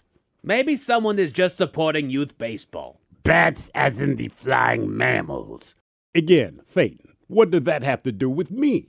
Coincidentally, there were 300 bats waiting for me in my office last week. A family reunion, that is sweet. It was not sweet, Mr. Foxworthy. Do you know what guano is? Your choice of mouthwash? There's also the issue of a new billboard downtown that someone paid for with the corporate card. Come on, Dolores. There are dozens of billboards downtown. And one of them features my likeness with a caption that reads, quote, I am a demon. See, I would just call that truth in advertising. Besides, that narrows the suspect pool down to everyone who has ever met you. There's more, you sniveling little ball of snot. 3 pay-per-view movies were purchased without authorization. Again, Dolores, that could be anyone. Who doesn't like a good movie? The movie titles include Lord of the Pants, Cinematic Masterpiece, Good Night and Good Suck, starring Buck Naked, Inhuman Centipede 3, Electric Poogaloo. I am unfamiliar with those titles. I'm not. Yeah, girl. Continuing, there was an unauthorized visit to the Stubbly Clam. The Stubbly Clam? What is that? Is that seafood? The Stubbly Clam is a strip club, Mr. Ledbetter. That sounds very reprehensible. And finally, there was an unauthorized magazine subscription to Thick Biggins Monthly. And you think I had something to do with that? There's a copy of Thick Biggins on your desk. Must be Stones. Wait, what? I very deeply doubt that. You know, Felix, I don't want to throw you under the bus or anything, but all of these charges do sound like things that are up your alley. Nevertheless, we'll continue this conversation at the end of your broadcast. Thanks for taking the fall for me, Felix. You got a girlfriend? From coast to coast and around the world. If it's not important, you'll hear it here, exclusively on In Action News. Here now are Stone Ledbetter and Felix Foxworthy. Tonight, the growing concern of children of polygamists going into financial ruin each Mother's Day. But first, unusual circumstances here at our In Action News studios this Halloween. Yeah, that's my bad, everybody. Bonnie told me not to bring the Ouija board that I found in the garage sale. And then you brought it anyway? That is true, Stone. Bonnie said that if I brought the Ouija board, there was a strong possibility that she would be possessed by a demon. Yes, she did, Felix, and then you brought it anyway. Like I said, Playboy, my bad. I may have underestimated the validity of Bonnie's claim of demonic possession because she's currently possessed by a demon. We understood the gravity of the situation. I also found that Felix can speak Latin. I would have never guessed. Quid co. Like I said, ladies and gentlemen, unusual circumstances here at our studios. Yeah, man, we need to get the first aid kit from Dolores from HR. You're gonna give Bonnie a Band-Aid? First of all, Stone, she is not currently Bonnie, she is a demon. But we need salt, chalk, holy water, sage, and a rosary. We have salt, chalk, holy water, sage, and a rosary in the first aid kit. Yeah, man. I had Dolores added to the first aid kit last year. Why would you have Dolores add exorcism tools to the first aid kit? You see what's happening, right? You were prepared for demonic possession? Yeah. After I exorcised the demon from my cousin Julius last year, man. What? My cousin Julius, man. He was possessed by a demon named Astaroth at a family reunion last year. It was crazy, son. Your cousin was possessed by a demon at a family reunion? Yeah, man, named Astaroth. Had to do an exorcism, Playboy. And it worked? It wasn't easy, but yeah. Now that's why I need to get the first aid kit, man. You think Bonnie is possessed by this Astaroth? Officius digitus meo apud inferos. That's nasty, demon. What did it say? It's Latin, but it said, "You'll smell my fingers in hell." May your vote illud et spirit. Don't make All right, here we go. A Denver man strips naked in the winter, then steals a police car. Yeah. Meanwhile, a Florida woman drives herself to the courthouse in a stolen Jaguar. Couple has twiblings born 2 months apart. A woman's out thousands of dollars after buying a stolen car from an auto mart. And firefighters rescue a cow with its head stuck between two trees. It is time for your headline. Now, it's time to hit the headlines. Here's my car. All right, our top story. We go to Florida, where bad decisions come in bulk. A woman was stopped by police officers, but she knew exactly what they wanted to talk to her about. You see, she was part of a group that launched a sophisticated fraud scheme during the COVID pandemic in which they filed a number of phony applications to receive relief funding. I've heard a handful of people that did that very thing. Well, their scheme worked, netting the group roughly $29 million in fraudulent funds that they laundered through a web of corporations. And it's why the woman was on the road. She was actually on her way to federal court to answer for her crimes. But that's not why our girl was stopped. No. It was because of her mode of transportation to the court was a one-day rental U-Haul that she was late on returning, flagging it as stolen in the police database. Due to those criminal charges, the woman was a no-show to her federal court appearance and will face steep penalties. So because she is driving a U-Haul that she didn't return on time, it is thereby designated as stolen. She rolls by a camera that flags it. They find her, they pull her over, and now she's driving a stolen car, so now she's getting locked up for that and misses her court appearance. Jeez, man. It's not a good day for you. It's not. I mean, I get her intent, but damn, man. Yeah, it just kept getting worse for her. We turned it on time. Yeah. Again, if you're going to break the rules, break them one at a time. Correct. Don't break two laws at once. Mm-hmm. That's a good rule, Ted. if you got to break the law, just can you do one at a time? Right. Don't make, Right. Don't do your drugs and jaywalk. Correct. Right. If you're going to dig your own grave, do it with a shovel, not an excavator. Another news, down to Denver for an interesting crime. Reports go that a man snuck into a secure facility by crawling under the gate, giving him access to the local fleet of police cruisers.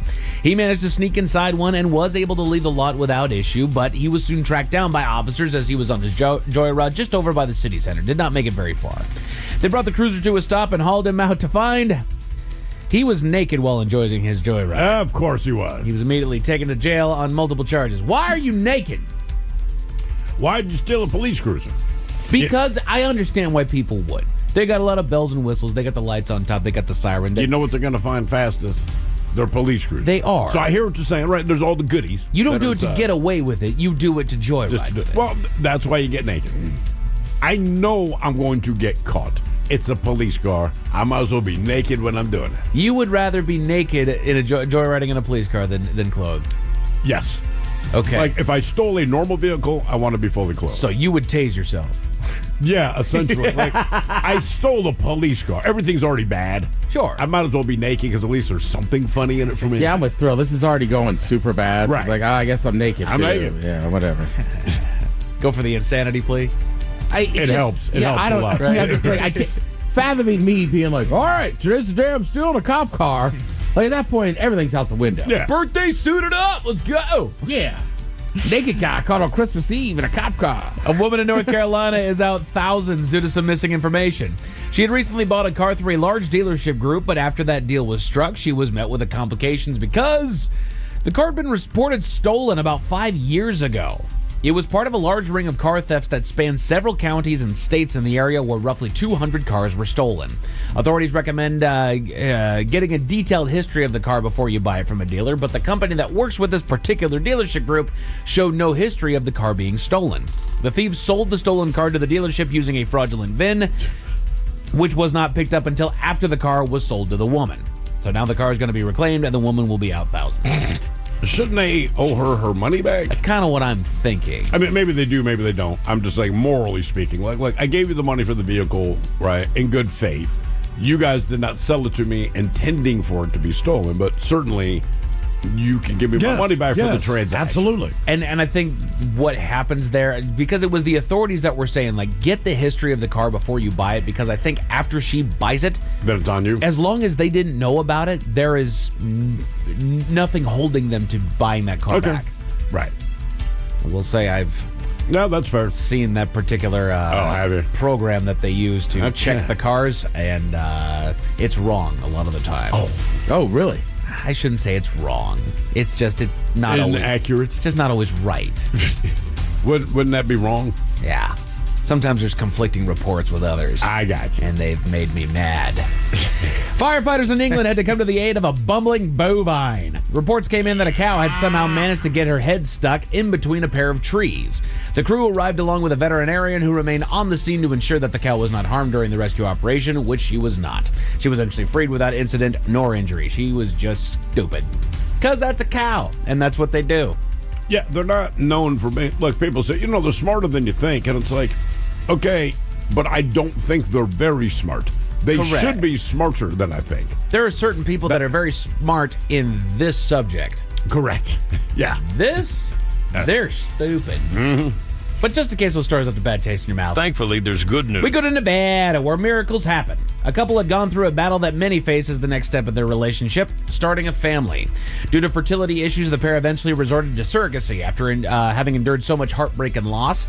10 days after the procedure, the embryo took and began making their new baby boy. But miraculously, the woman started feeling nausea of her own and later discovered, yes, she was also pregnant. So they had gone through so much heartbreak, so much issue. Nope, fertility issues, it's not going to happen. Blip. I read that, and it's kind of a beautiful, wonderful thing. Yeah. But also, look, if you're my kids are 18 months apart. So in my mind, we didn't have a whole lot of time between number one and number two. Correct. 2 months. Two pregnancies went without an issue, and now the couple is raising their twiblings, having been born less than 2 months apart. And that's a weird explanation. Like, we were in science class today, and how is this a thing? Yeah, right. Well, you got to look at it as it's basically twins. Yeah, it's 2 month apart twins, but it's no not a whole lot different. But that was sometimes when you start interfering with fertility things, you end up with 2 instead of 1, and that can really overwhelm people, or at least the thought of it. So they don't go to that. Yeah, the idea of twins terrifies me. Yeah, I don't know how people do it. Just because I'm only prepared for it. It'd be different if they say, hey, you're carrying twins, you can prepare. But if you don't know you're going to have twins, and like, you had 2. Yeah, I still tell the story. My buddy, she worked in a hospital and was messing around, like, let's look at our baby. And she was like, oh my God, we're having twins. She was just using the ultrasound during like a low period. on herself. On herself. And that's how she found out she was having twins. Damn.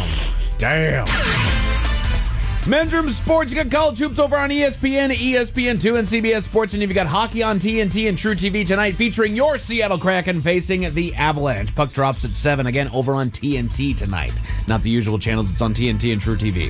As far as your weather, cloudy with periods of rain tonight. Tomorrow should be a little overcast with a high of 49, so enjoy that. That's every headlines. With that, Mike Hawk is out. Thank you, sir. Live night is on Yachty and Naughty, the theme, Snoqualmie Casino and Hotel. Friday night, February 13th. Those tickets go on sale tomorrow morning at 10 a.m. Damn, all right. All the details at KISW.com. Yes, indeed, it's all true, but in the meantime, well, we be all about this bitch. So until tomorrow, please do what you do best, and for Aletha's sake, stay beautiful. The Men's Room has been taped before a live studio audience. Wardrobe and makeup provided by Mantastic Limited. This has been a presentation of the Men's Room Radio Network. Oh, man! A Double Flush production.